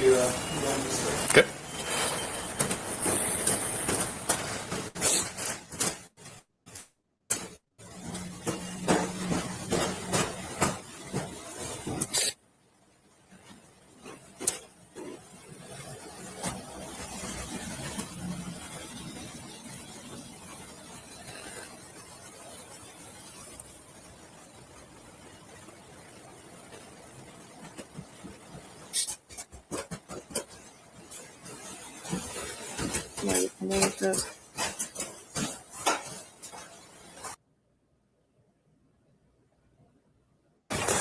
So I got about a size 13 and a half shoe here, coming and going, rounds that log, goes back down that way. So we have a Lawrence Mowry, and then we have another guy that's also a Lawrence. I think Lawrence is his last name. I can't ever remember his first name. I think it might be John Lawrence. He has maybe one or two reports in the entire thing. That's who this is that he's talking to. Yeah, he never went inside that house. Neither did Chief Fry. But this guy, I don't know why this guy is walking through the house. I don't understand the point of why this guy right here is walking through the house. Ryan said he saw a couple right next to that post when he was flagging it. And then there's, I think these are old, but the screen was off when we got here. And then there's two palm prints here and here. Yeah. Yeah, this is John Lawrence, I believe. I just don't understand why he was just upstairs. Because he just came from upstairs. You just heard his feet. So you were upstairs before Payne gets there and sees the knife sheath. Why were you upstairs? What did you need to go up there for? Why are you trampsing around the crime scene? Yeah, so I got these taped and pictured, and then those pictured. Okay. So I've got ISP coming up. They'll do the scene. Okay. What's that all about? It's found it right there. Haven't touched it. Photographed it. Okay. Noons is going back to start on the search warrant. See, for anybody who keeps wanting to argue, these people work with him and they call him Noons, not Nunez. That's what we thought it was until we were corrected by Fixler. Because I was like, why are you saying his name like that? That's not how you say his name. not knowing that he'd already heard it on body cam. Like he'd already like heard it on how to say it before we did. So it's Noons. It's not Nunez. It's Noons. Just, you know. Got here. And then there's 2 palm prints here and here. Oh, he's a detective with MPD. And then other.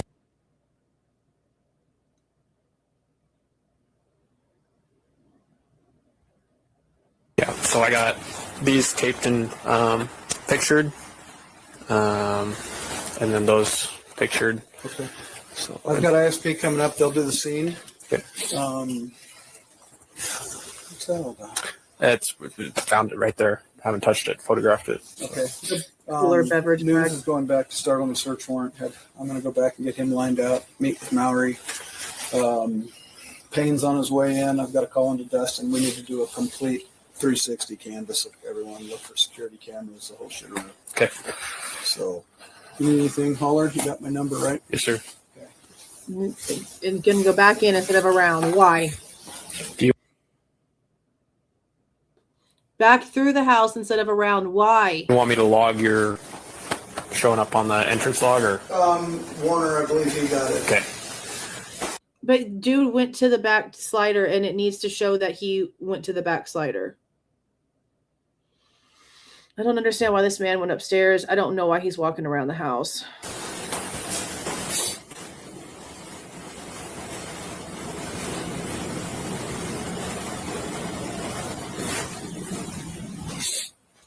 Isn't that ridiculous? No, Werner got it. It doesn't matter. You were just at the back. I'm wondering, bro, like, what were you up there for? And then he was by himself. He just was up there by himself. What the frick are you in that house for walking around? He didn't have any gloves on, did he? Let me go back and look when he walks into the scene.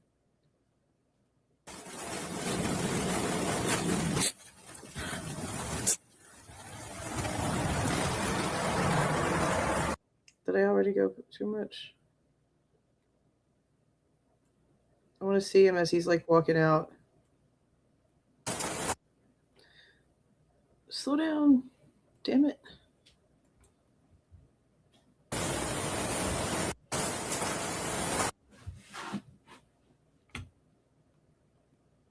No, hold on. I thought I saw something on his hand. It might be a phone though.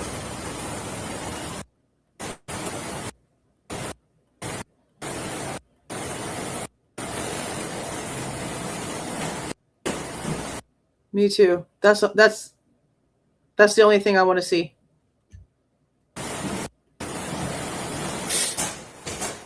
Okay, here comes some steps.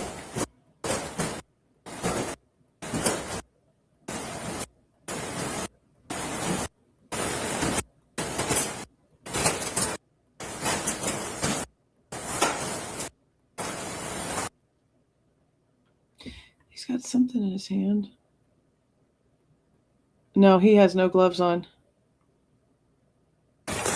So I got about a size 13 and a half shoe here, coming and going, rounds that log, goes back down that way. Ryan said he saw a couple right next to that post when he was flagging it. And then there's, I think these are old, but the screen was off when we got here. And then there's...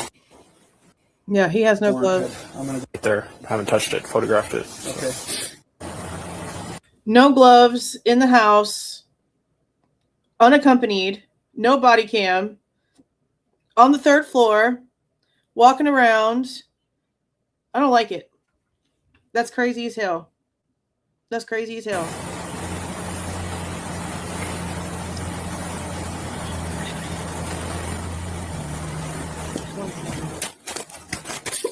I have to get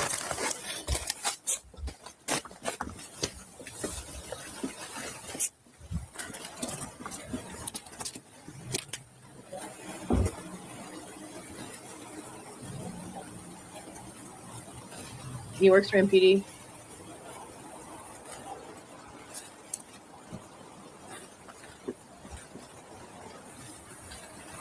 Yeah, no shoe coverings either. Yeah.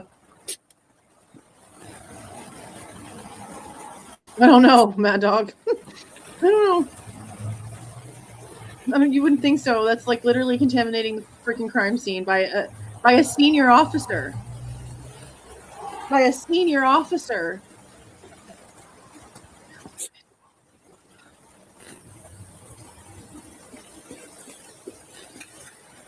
He shows up with Dollinger. Dollinger never goes inside.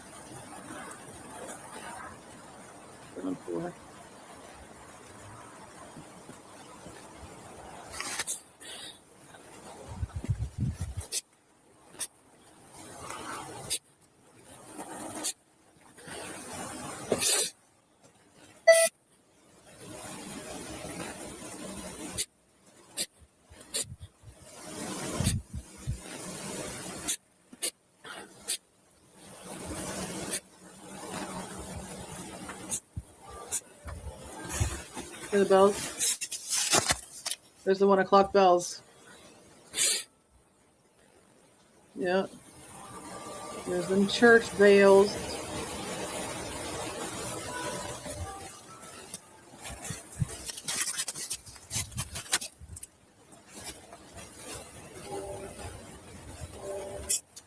Korzinski. Calling Rosinski. Mobile.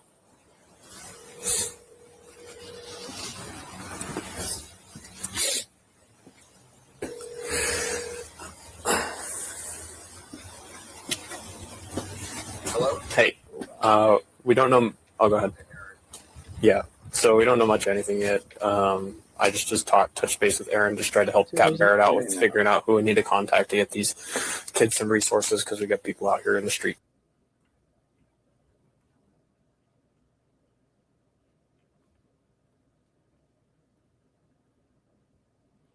As soon as it goes to talk to them, it goes away. That's what it looked like. So,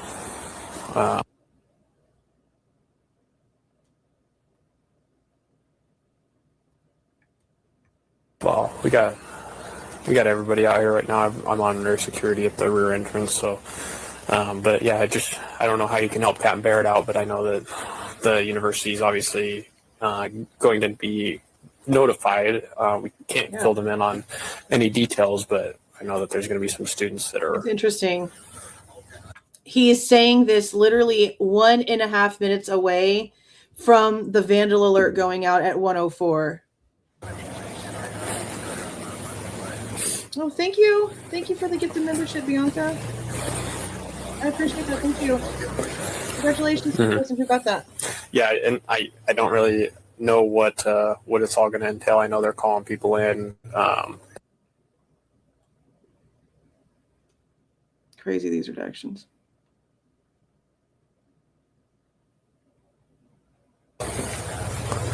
That's what it looked like. Just I haven't. He's describing what he has seen. So. In way of what he has seen. Yeah. To Rosinski, and they block it out. Yep. Right. There's another. The one that calls it a homicide is at 1:04.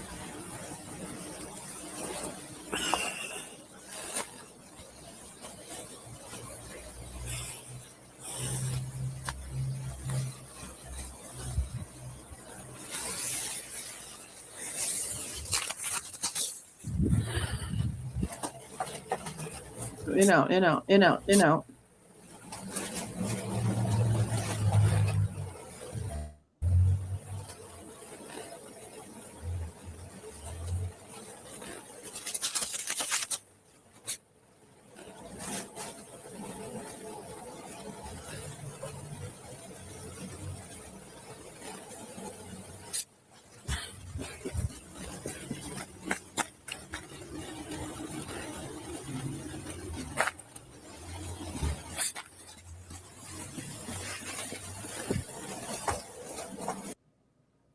Okay, why is this muted? What is he saying? Who's he talking to?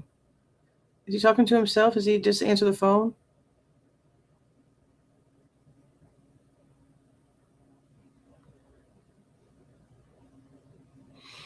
What's being said right here? Is he on the phone with somebody? I don't remember this being muted right here. Interesting. He must have taken a call that we just didn't notice. What would be the point in that?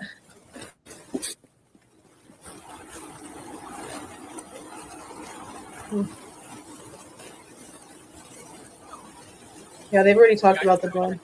Backside of your house, okay? What was that? Telling somebody to go back inside their house?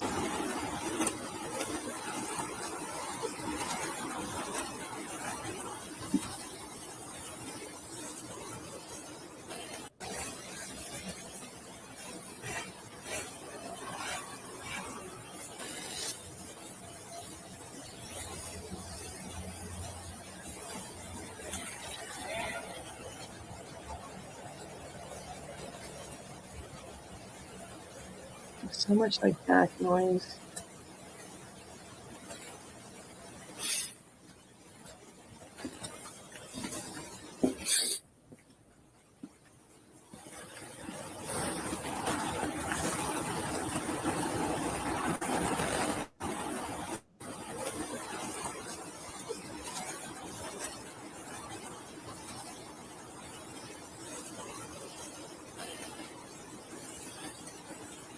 Where's he at? I was in like 3x speed.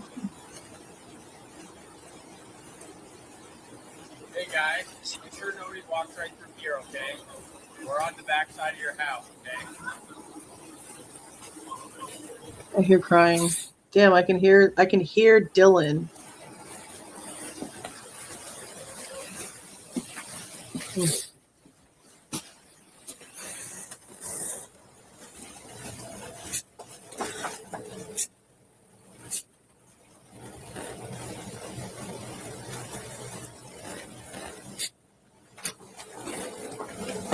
In and out, in and out, in and out, checking the stove.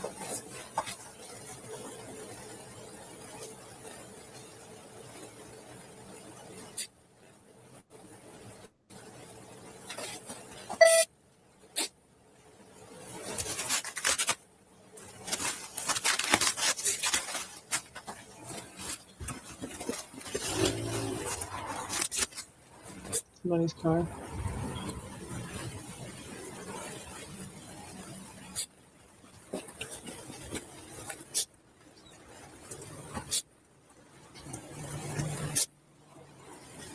Is that Jack?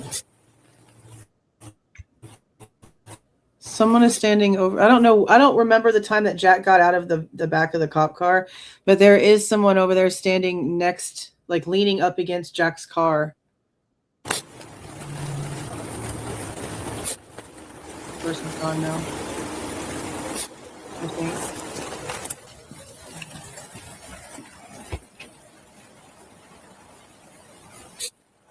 Yeah, I don't see anybody by the car anymore. Oh, wait, no, there was somebody in shorts just walked by it. That might have been him.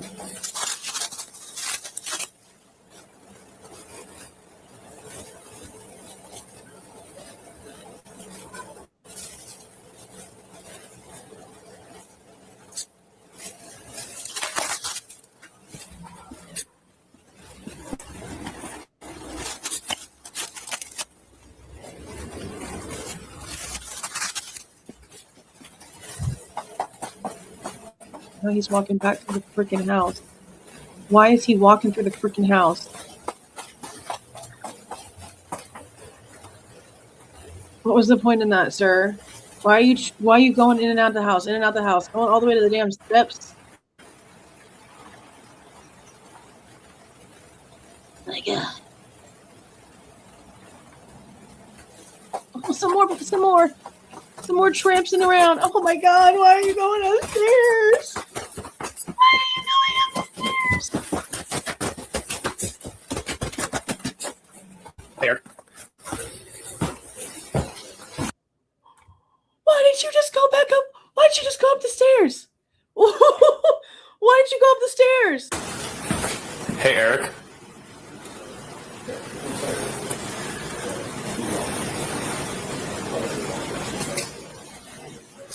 Eric is standing at the door still.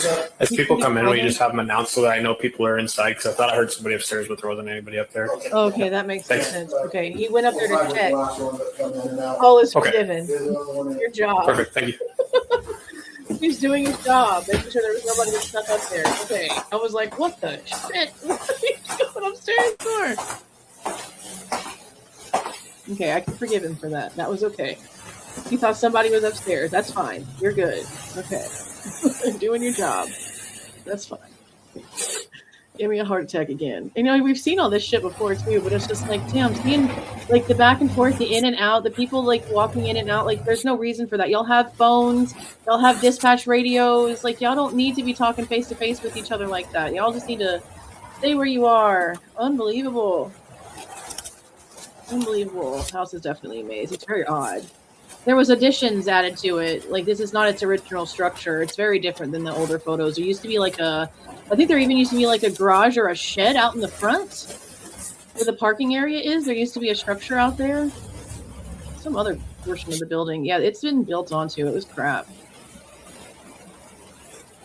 It was absolute crap. When we watched it get torn apart, it was like watching a Barbie house. It was so bad.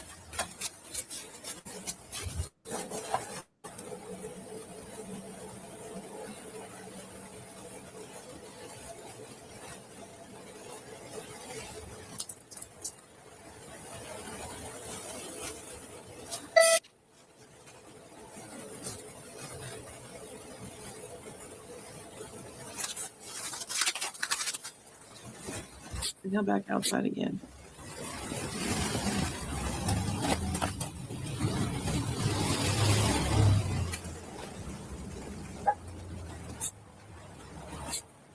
There's still people walking down in front of the houses across the street.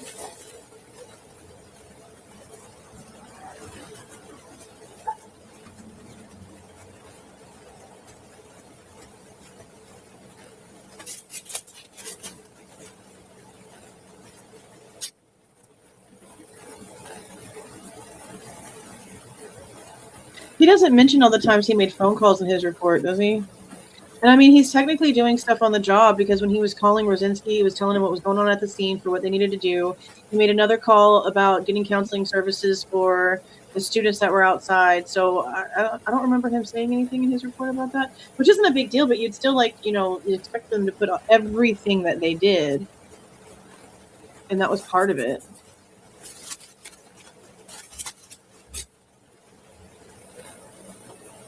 No, I don't know. That's a good question. I don't know how much the rent was. That's a good question. I don't know.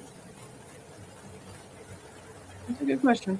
I've never actually looked into that. I wonder how much it was. Somebody probably knows.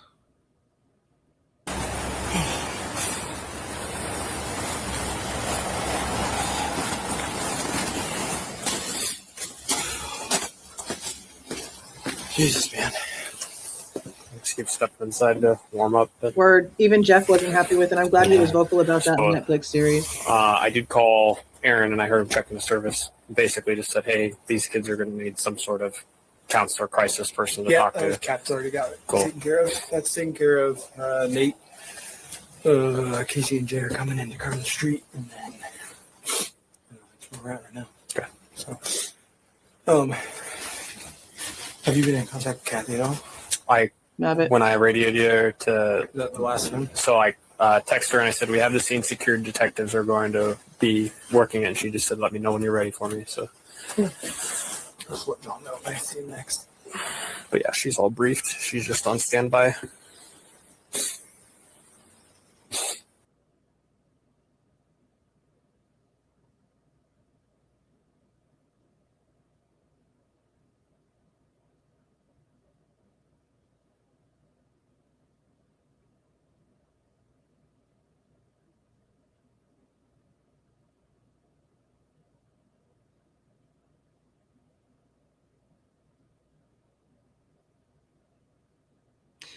See, what I want to know now, though, I need to go back and check and see, and I have... And one girl was in there. Right here. Did you hear that part? Mm-hmm. Okay, see, this is the part I was just about to question. Like, if he doesn't say what I think he should be saying right here, then I'm going to have to go back in and recheck the Netflix footage. Netflix has this portion in there.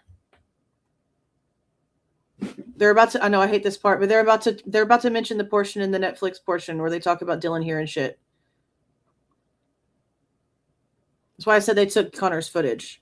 I really think they did because they cut out the Motorola Solutions and all the other stuff is gone. And one girl was in there. Did you hear that part? Mm-mm. So there was another girl that was in here. Saw a guy walk in with a ski mask on, and locked herself in the room. I heard all this shit going on. Holy shit! Did she call last night? And it happened at like 4, and then she tried calling her friends. These people didn't answer. Bitch has the full story. It's all I've heard from him so far. I don't know if she went to sleep or they're all hammered. Oh my gosh! So they're at the Grub Truck at 2. This house has got a camera on the front porch. Maybe get something off of that. See, this is more proof that Netflix lied and that the footage that they had was not never before seen footage. When was this posted? This is another part I got to add to that. This came out on December 11th, 2025 on Connor's channel. Netflix has people like Rotten Mango and other people advertising this footage as if it's never before seen body cam from the scene. No, this shit's been out for 8 months now. 8 months now. Netflix lied, like we already knew that they did. Either they FOIA'd the footage and paid $30 for it, meaning they know already that it's out there, and they went and looked for it and they saw that it was on Connor's channel and still decided to lie, or they stole it from Connor's channel and they're still lying. There's literally no other way around that. Connor paid for the redactions of this footage. They either paid $30 in a duplication fee, meaning they knew it was already out there and they're lying, or they just straight stole it from Connor and they're still lying. Either way, they're lying. Either way, they're lying. Well, this girl's lucky to be alive that she probably didn't make a peep and locked her door and probably didn't know that she was there. Yeah. No, she said she saw him. What? Described him as a 6 foot tall. He was lanky. Described him as a basketball player. I don't know why. Well, a shoe turns that up. Yeah. And then just wearing a ski mask or full face covering. Eyes cut out. Fuck. Yeah, this one in here, when I came in, just kind of did like a brief. I haven't been upstairs. But the out one.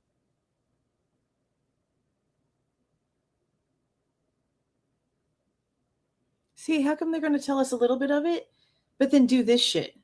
Why would you let us hear the fact that you're discussing the fact that Dylan heard shit, that she claims that she saw a person, all these other things? Why would you let us hear y'all discussing that, but then not let us hear the rest of it? There's literally no reason for this. A little bit in the sink. It looks like. So they're pointing and talking about blood, and then he just said, and a little bit in the sink, at least it looks like it. Why can we not hear this? This is so stupid. And then we didn't tell anybody because we were trying to get everything done first. And fucking I sent out a vandal alert saying we're investigating homicide. We didn't tell them anything. So that's when you heard the big cry fest over here. So happens they all got notified. He said, did you just hear this big cry fest over here? That's what happened. They got notified. He's talking about everyone freaking out when they got the vandal alert and saying, we don't know why they put out anything about a homicide. We haven't told them anything yet. Yeah, there's just so much everywhere. I don't know why we can't hear this. This makes me so mad. They need to give this to us without these redactions. Like, you're outside. It's a conversation between officers. Like, just let us hear the shit. And a little bit in the sink. It looks like it. And then we didn't tell anybody because we were trying to get everything done first. New Bison and vandal alert. We didn't tell them anything. We haven't told him anything yet. That's when you heard the big cry fest. You heard the big cry fest over here? Jesus Christ. That's what happened. They all got notified. Well, I was getting their names. Oh, shit. Yeah, because Emily, approached him directly and was like, what the hell is this? What do you mean? We're right here. You didn't say spell it, I anything. knew my radio's about dying. Bro. It was either Emily or Josie, but it was one of the two. I'm pretty positive it was Emily. If you need to spell or anything, just let me know. Mitch is back working on the search warrants. What's he applying for? Just to make it clean the search of this house. Who that? 70.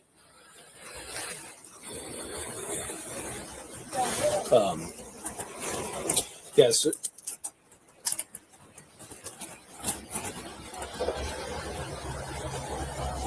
Thanks for the 5 accomplished day.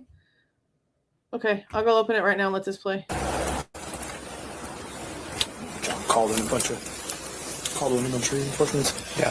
So when we get these like large ones, that's why I like just the crime. I mean, just like all the stereotypical things that you typically, you get taught at the academy for like large scene things is like 100% followed. So the log people coming in and out, even if it's like I go in and talk to somebody and come back out. A lot of times I came and went.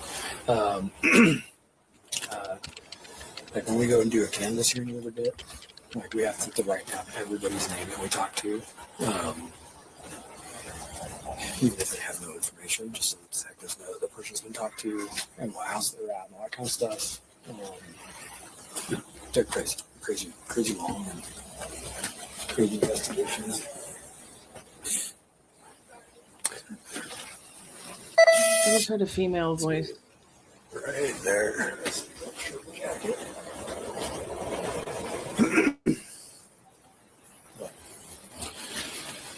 I go back down there. Anything? No. You don't see me standing outside, so I'm standing right inside warming up. Well, that's why he's going in and out.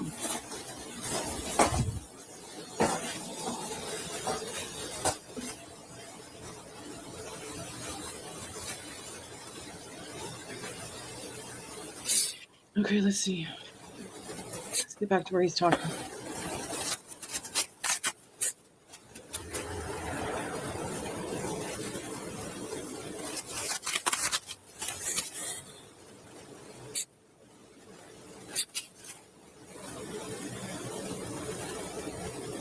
He has a YouTube.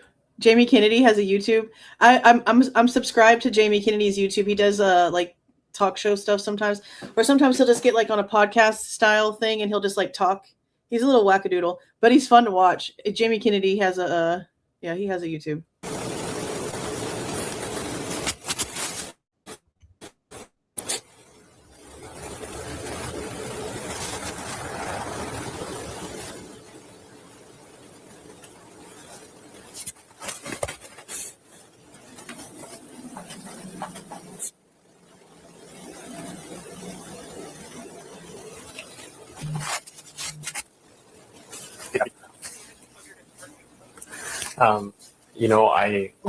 I don't think so, and the only reason I say that is it sounds like they're going to call in the ISP to come to sweep it. It's a chick. Yeah, it looks like it's sounds like Mabbit. Just with everything that's going on, so I imagine it's going to be quite a while. But okay, I apologize.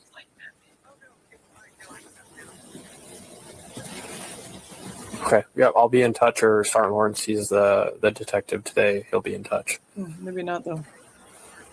All right.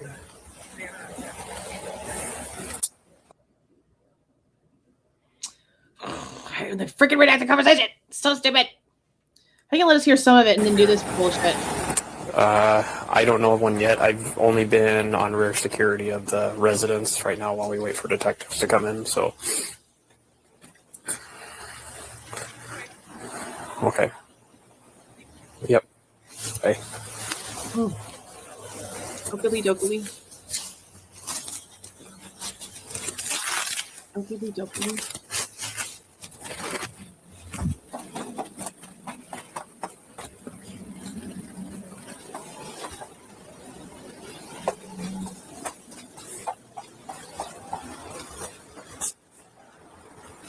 So people walking around outside.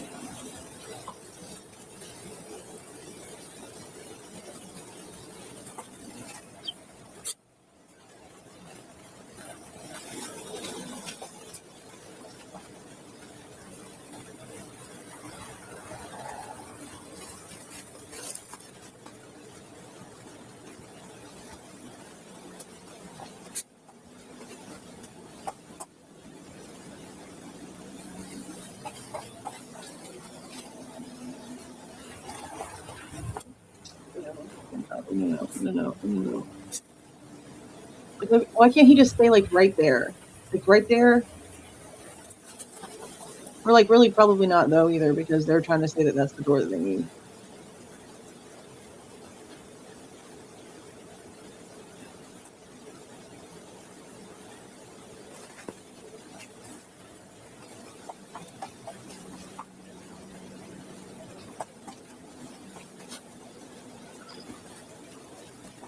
Oh my god.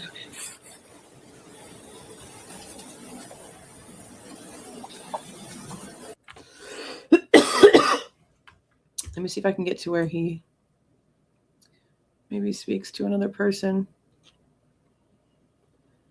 Because there's just a lot of this back and forth where he's not talking to me. Why are you walking through the house?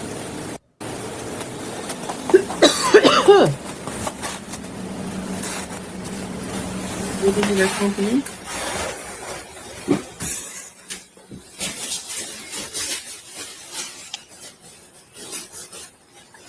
I don't know why he's coming back to fire.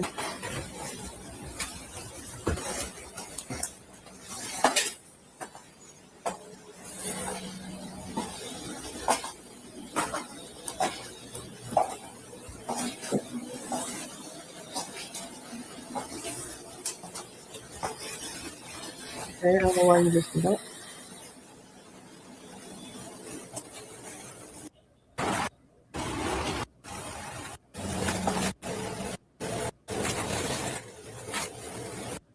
He's technically.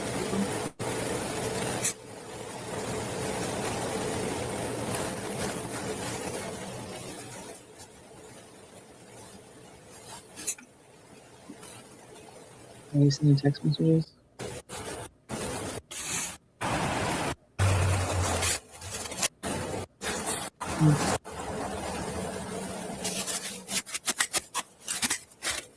I don't see anyone coming to see him.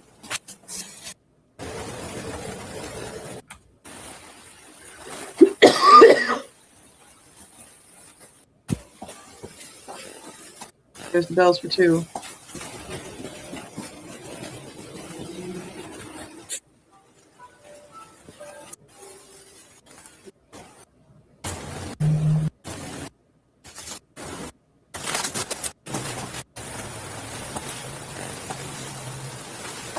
He's walking around again over here, walks back in.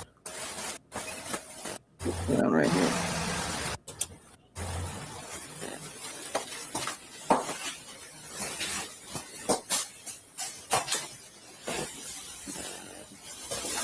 See, I don't know.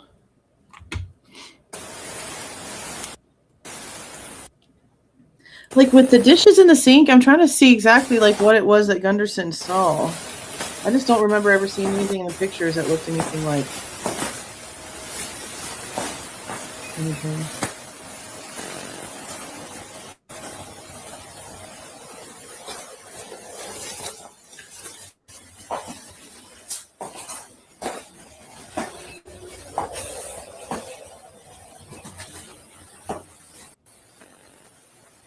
I just don't know what he kept walking around the kitchen for. Like, what's he walking around the kitchen for?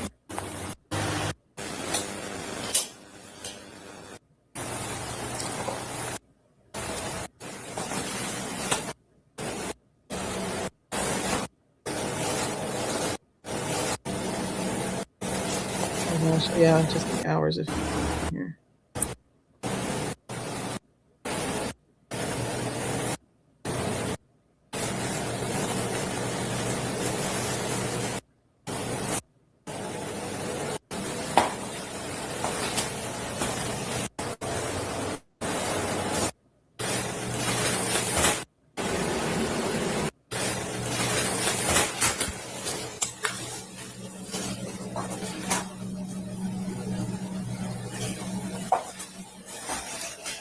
ISP should be showing up about now. They show up sometime between 2:30 and 3 o'clock, somewhere around there.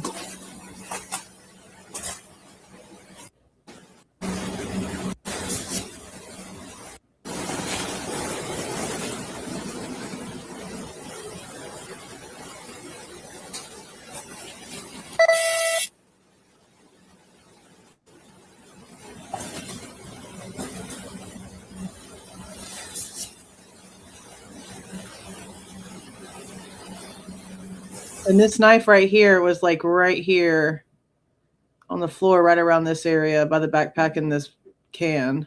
Now there's like wetness down here.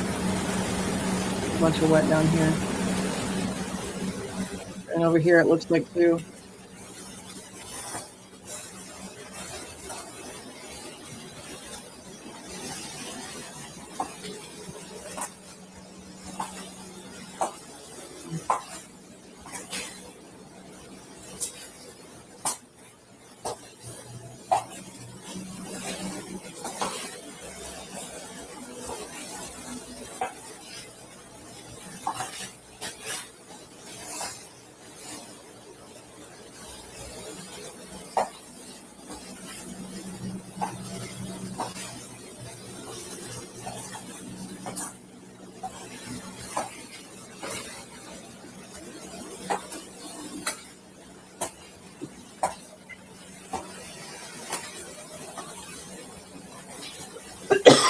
Did he not see the stain on the wall right there? I guess not. He didn't seem to focus on it. There's, I think, what is it? Marker J is right there next to Dylan's door on the wall. I mean, yeah, that's pretty much where it's been the whole time we've seen it on camera.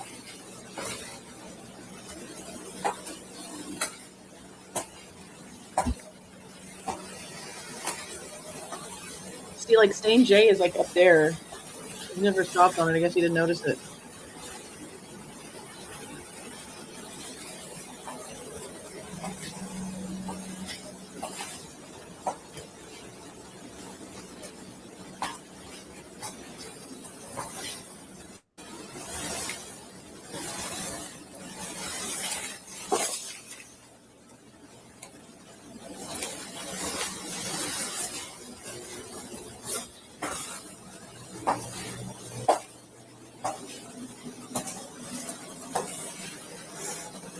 Yeah, I don't think we should be either. I don't think we should be walking around and looking at stuff. I feel like you should be being still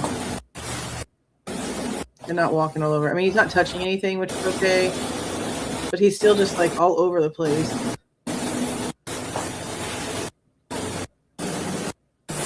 Do we have extras if you want? Yeah. Not just that, but like this is where they're trying to say the person came in and out, and he's walking all over the path of the suspect. You know what I mean? Like in their brain. Wild. Come on.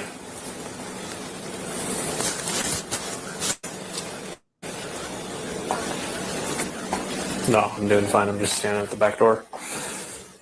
So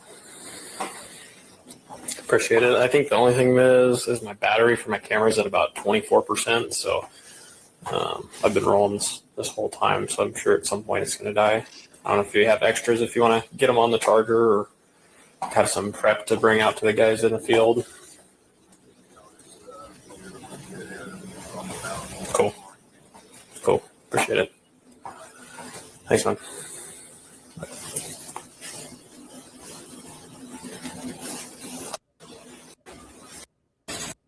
Kernodle.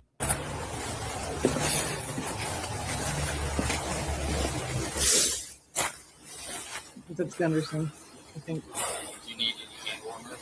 I'm good. I have the heaters going in here, so I just stepped inside and warm up for a second. I let Aaron know he called me and I said, start plugging cameras in because we're going to have to start swapping batteries. I've been running this whole time. So it's like, we're going to have to, the guys that showed up are probably getting low. Is a state here? Yeah. Oh, Yeah. Cool. ISP's there at this point.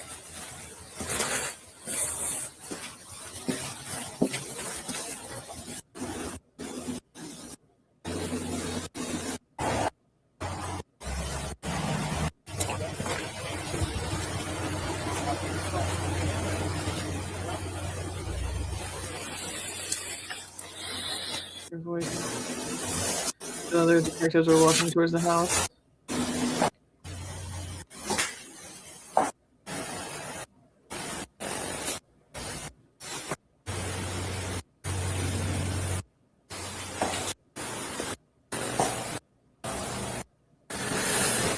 So I'm at 20.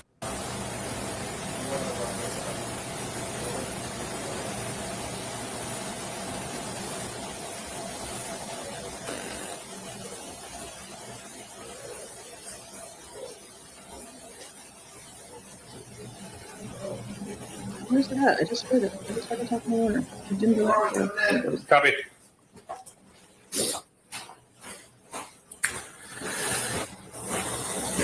How's your battery? I'm at 20%. I let Aaron know to get some prep. Thanks. Haven't had anybody. You just on guard duty here? Yeah. Okay. I don't know if this secures or not. I haven't touched it. I think it was found just like that. So I can hang while you get that punched out.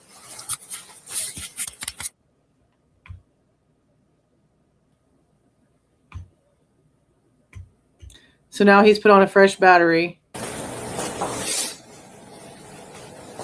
And now Warner has magically disappeared. This is part 2. It's only 27 minutes. So I'm just going to go through and see where he like talks to people.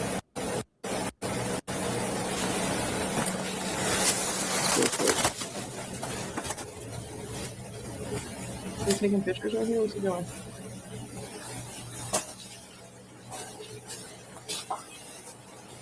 Now he's texting somebody.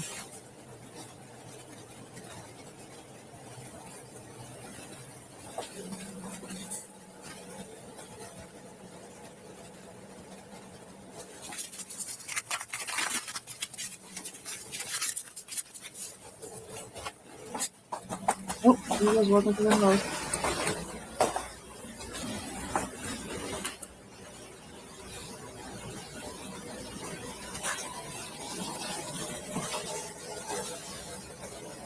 He'll be doing it. Looking everywhere.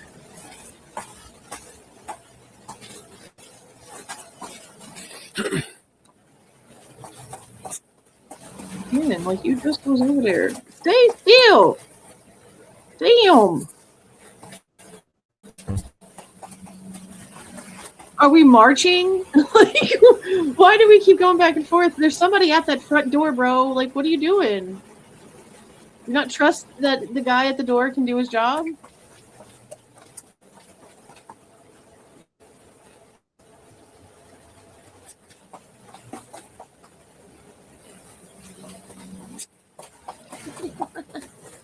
Oh my God! Did he just walk into Dylan's door frame? Did he just walk into Dylan's door frame? There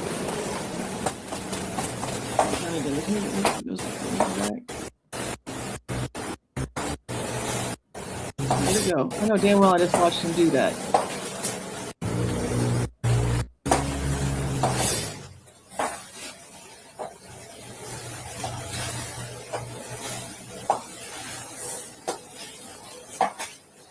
I wonder if it's his prints that are outside of Dylan's door. And that's why they think it's some sort of whatever top transfer.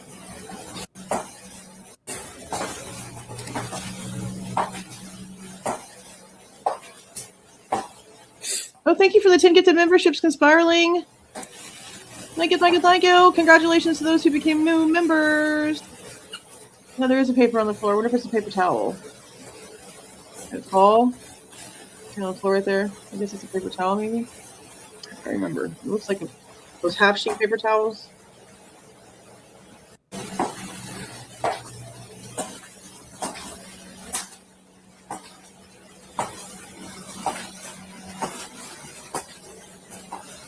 So go like. Here's post. I just don't know what he's doing. Why are you everywhere, bro? He's bored, yeah. But he's supposed to be still. He's supposed to be still.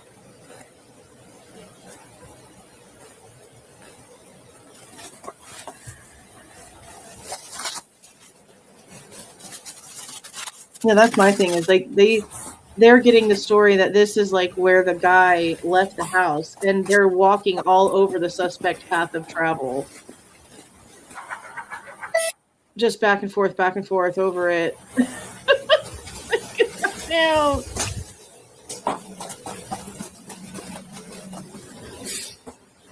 why do you keep?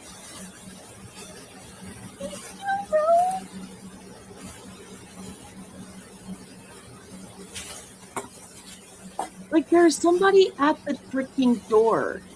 Does he think that the officer at the front door is going to let some psycho come through the door and he's in danger? Like, why does he keep going that way?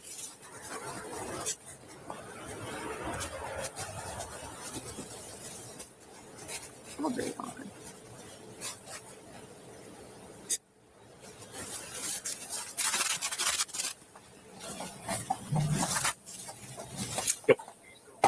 Yep, I'm at the back door.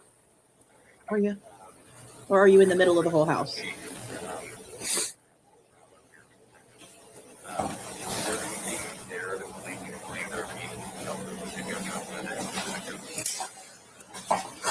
Let me walk in real quick. Listen to what? Hold on just a second. Negative. The last I saw him, he was up on King. 1 second, I'm just walking into the first bedroom here.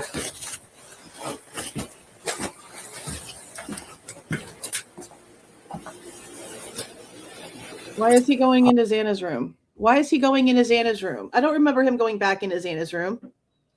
Why are we going back into Xana's room? King. 1 second, I'm just walking into the first bedroom here. Why are you going back into Xana's room? Oh my God, why are you going into Xana's room?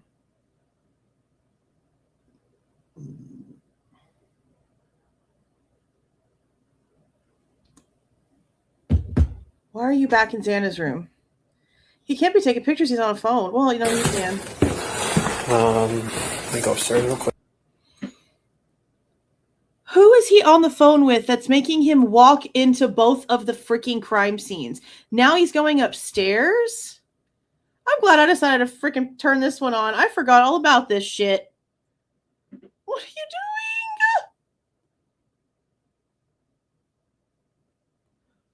Is he going to go in there? Oh my God, he just opened the door. He just went inside the room. It's the sorry.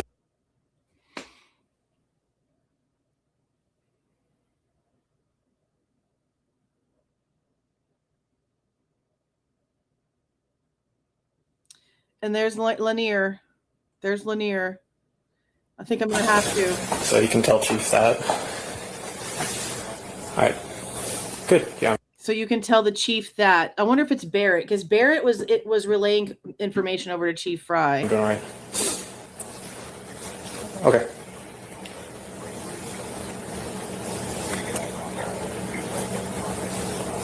Okay. So, bye. Ryan got needed gloves, but he obviously has some. I know. Brett was asking for intel for Chief as to if there was any gunshot wounds involved. Chief show up. He's at the station right now, sounds like. I don't know how much you heard of all that, but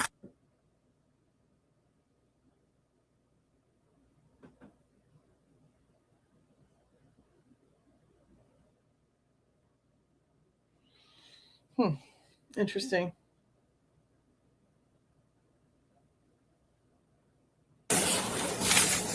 Okay, so we're working on the theory that whoever did it in. We're working on a theory. It's been 3 hours. We're working on a theory that whoever did this did what?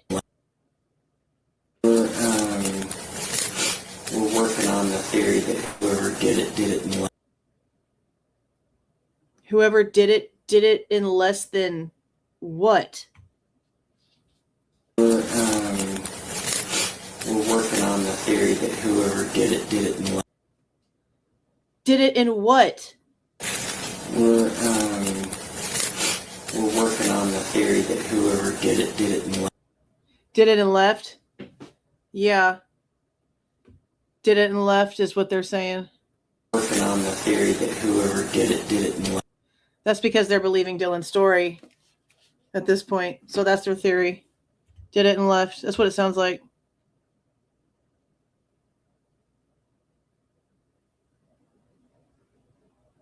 Hey, Sinful. Yeah, that's what it sounds like. Did it and left.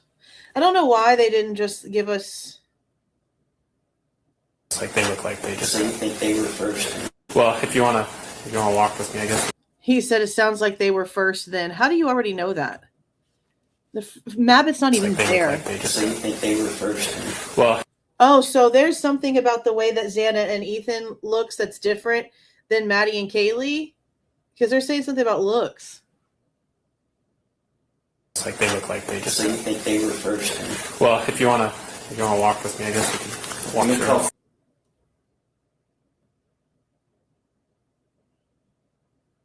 It's like they look like they just. So you think they were first? Well, if you wanna walk with me, I guess we can walk Let me through. call Fry real quick. Okay.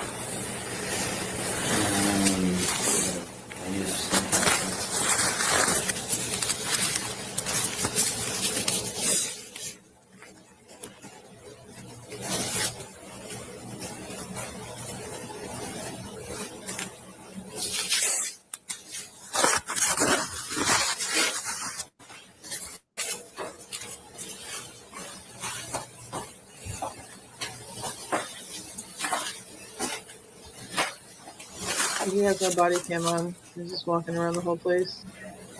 Hey, we need a media plan. We got one parked out here, and just got a hold of me and said they're starting to call Whitcomb quite a bit. So we need to, I guess, figure out a point of contact and basically someone who could tell them we're not telling them anything just yet.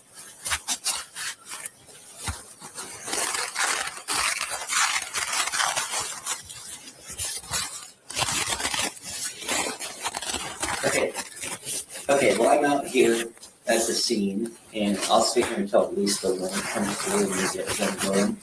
And then if I need to come in there and help or whatever, just let me know. All right.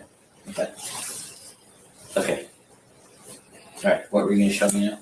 I was just going to walk you through. Okay.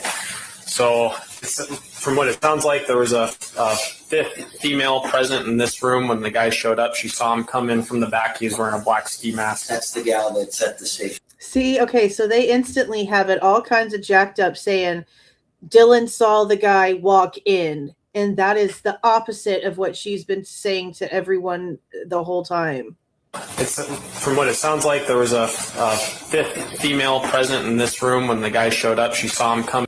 A fifth female present in this room. So in his story, not only is Dylan watching the guy walk in the house, but she's in the kitchen. From what it sounds like, there was a fifth female present in this room when the guy showed up. She saw him come in from the back. He was wearing a black ski mask. That's the gal that's at the station. Yeah, I think so. And I think she was in this bedroom here, and she said that she locked her, and I'm getting this third hand from Shane. She said she locked herself in here. She would probably be able to recollect which one occurred first. I guess we can start up.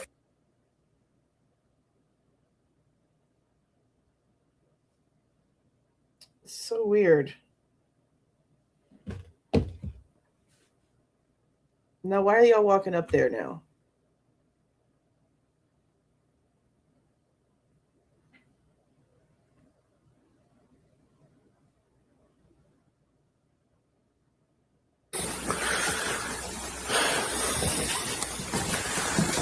And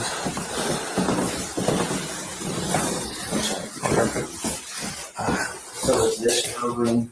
The gal's room? You said you heard someone? I don't know. I think she was in this bottom one down here. I think she was in this one right here. And then.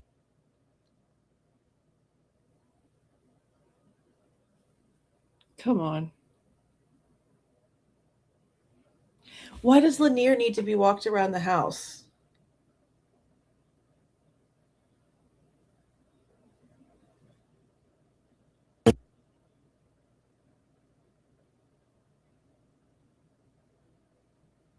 But I don't know why he needs one. I don't know why he has to be walked through the crime scene. Like, what is that? And like, look, they're just like standing there doing what in Xana's room? Doing what in Xana's room?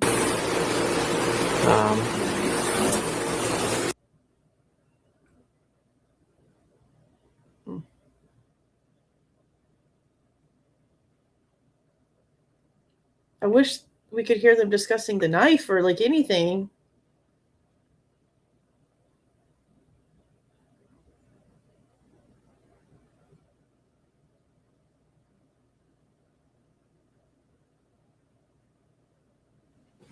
again, they're right there at like what they claim to be the suspect path of travel, just walking all over it.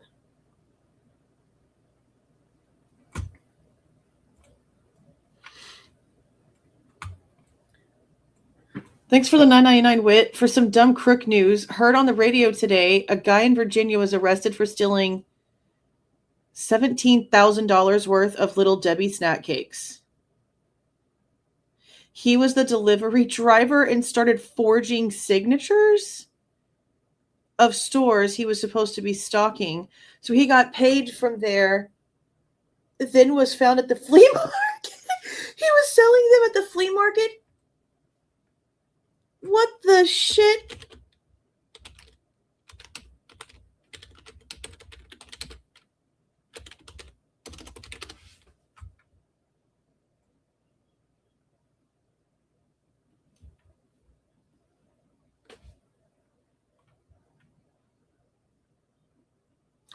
Western Pennsylvania. Is this going to play?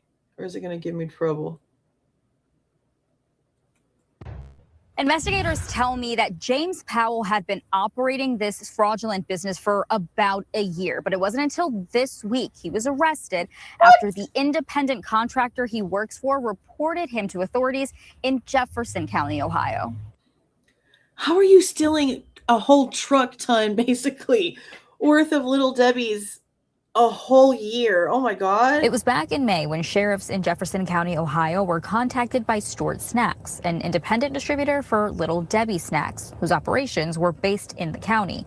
The company had suspected fraudulent business records and product missing associated with deliveries made throughout Washington County. One of their delivery drivers was fraudulently issuing invoices to 3 different stores without delivering product. We heard he was around some local flea markets in the area. This is crazy. Entirely for our basis of the investigation, it was mostly concerning what was going on with the 3 stores involved. Those stores were Walmart, Shop and Save, and Giant Eagle. Investigators say Powell was a commission-based delivery driver for Stored Snacks.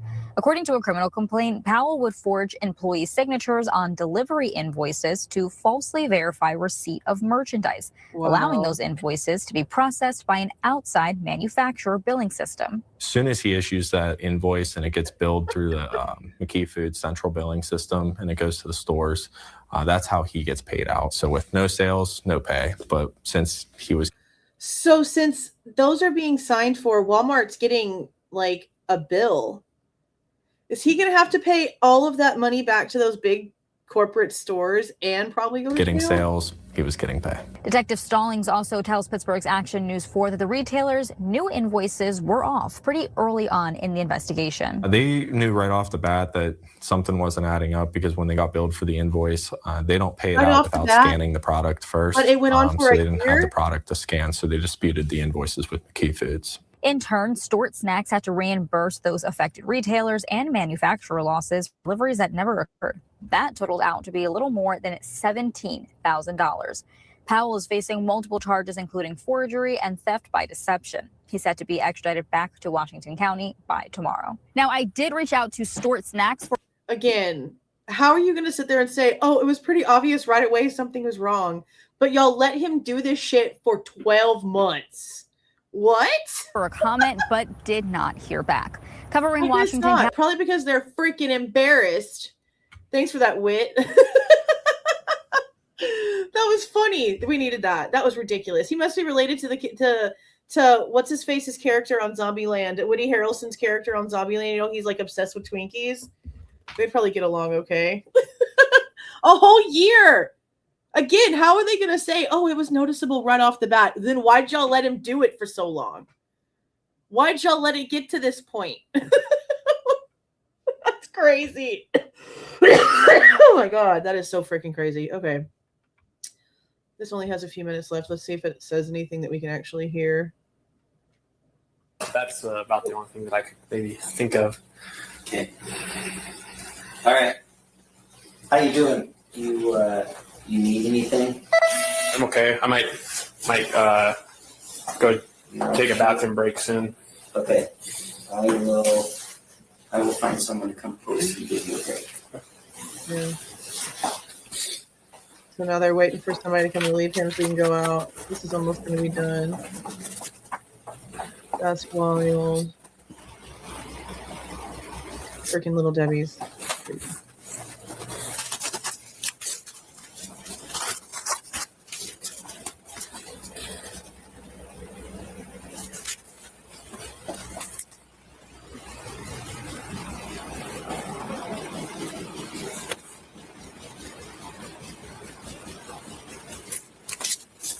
You can already hear ISP's generator. It's so loud. You can already hear the rhythm of it. So we're going to go back to the station. It's only like, what, a 2-minute drive? 2.5-ish minute drive to get to the station from there. So close.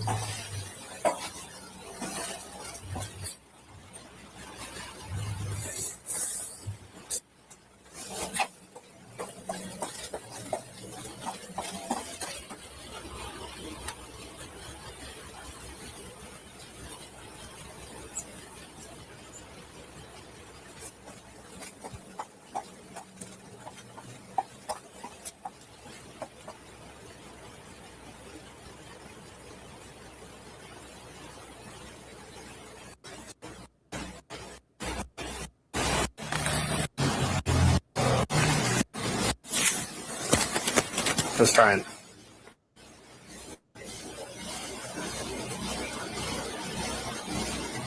Okay, perfect.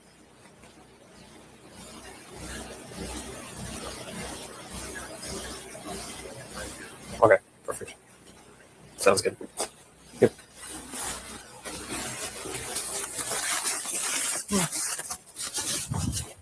What is that, like a minute later?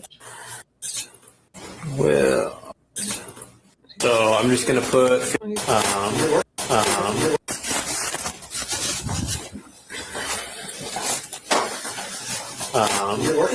yeah, I got it. Okay. So I'm just gonna put 1528 post exchange. Okay. With Officer Warner, and then you can keep that. Okay. Cool.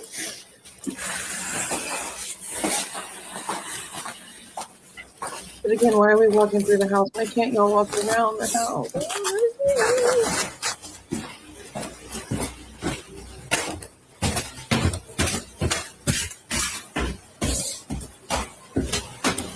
Good morning.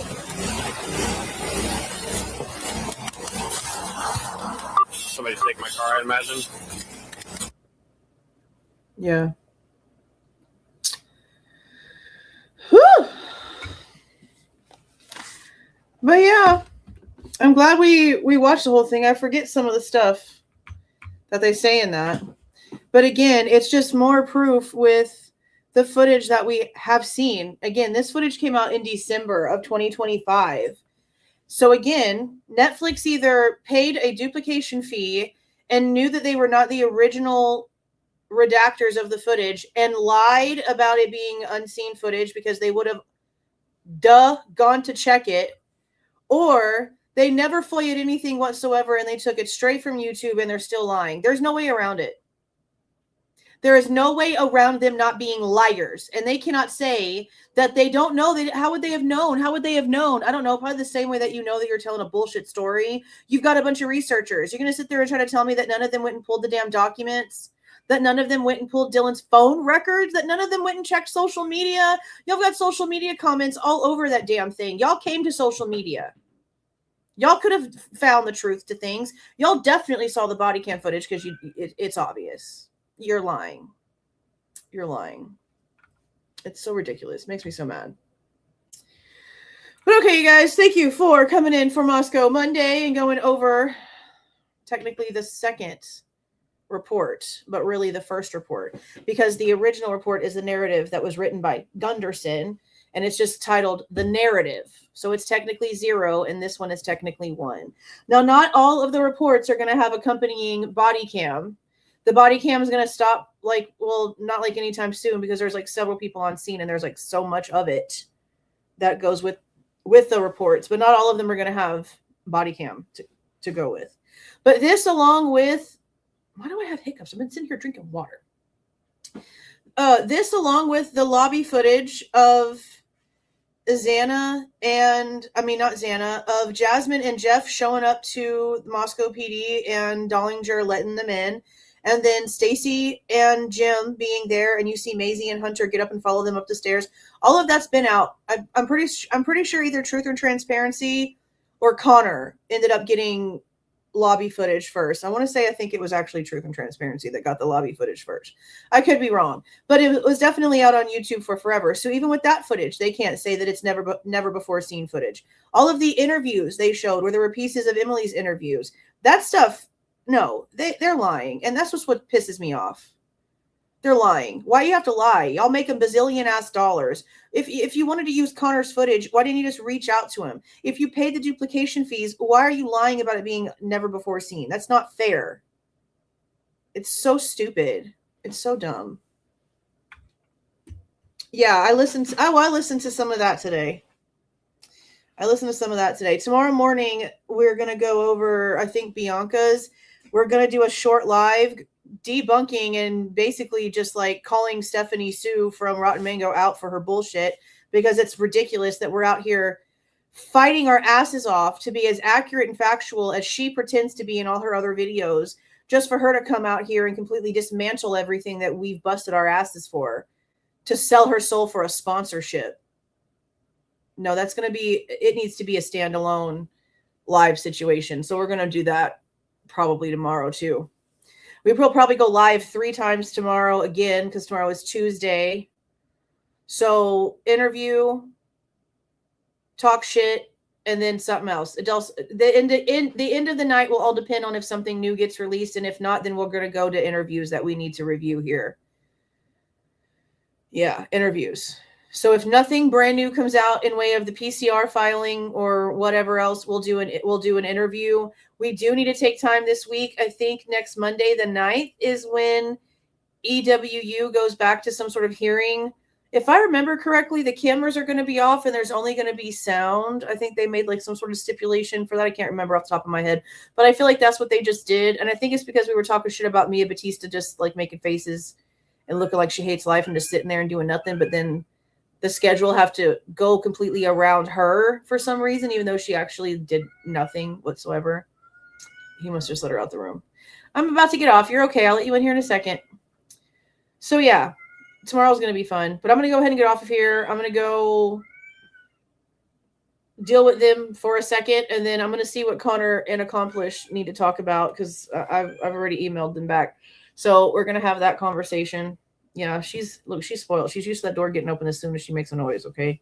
Especially if Slade actually hears her. Sometimes he can't hear her because he has his headphones on because he's playing with his friend. But if he hears her, he's jumping up and just snatching her up. He probably can't hear her. That's why she's whining. My gosh. No, it's definitely my little tiny, dainty little cat. She's loud as a lion. Insane. Super sane. All right, I'm going to get off of here. I will see you guys in the morning. We'll be talking about things. Thank you for the little jewels and the gifted memberships and those who joined on their own. The super stickers and the super chats. And this story was funny. I can't believe they allowed him to steal Little Debbie's for a whole year just to catch a bigger case. Just to catch a bigger case, it seems like. Be a headline. How ridiculous. All right, you guys. Y'all have a super great night. Let me make sure this is on the right thing. Okay, there it goes. All righty. I will see you guys tomorrow. See y'all.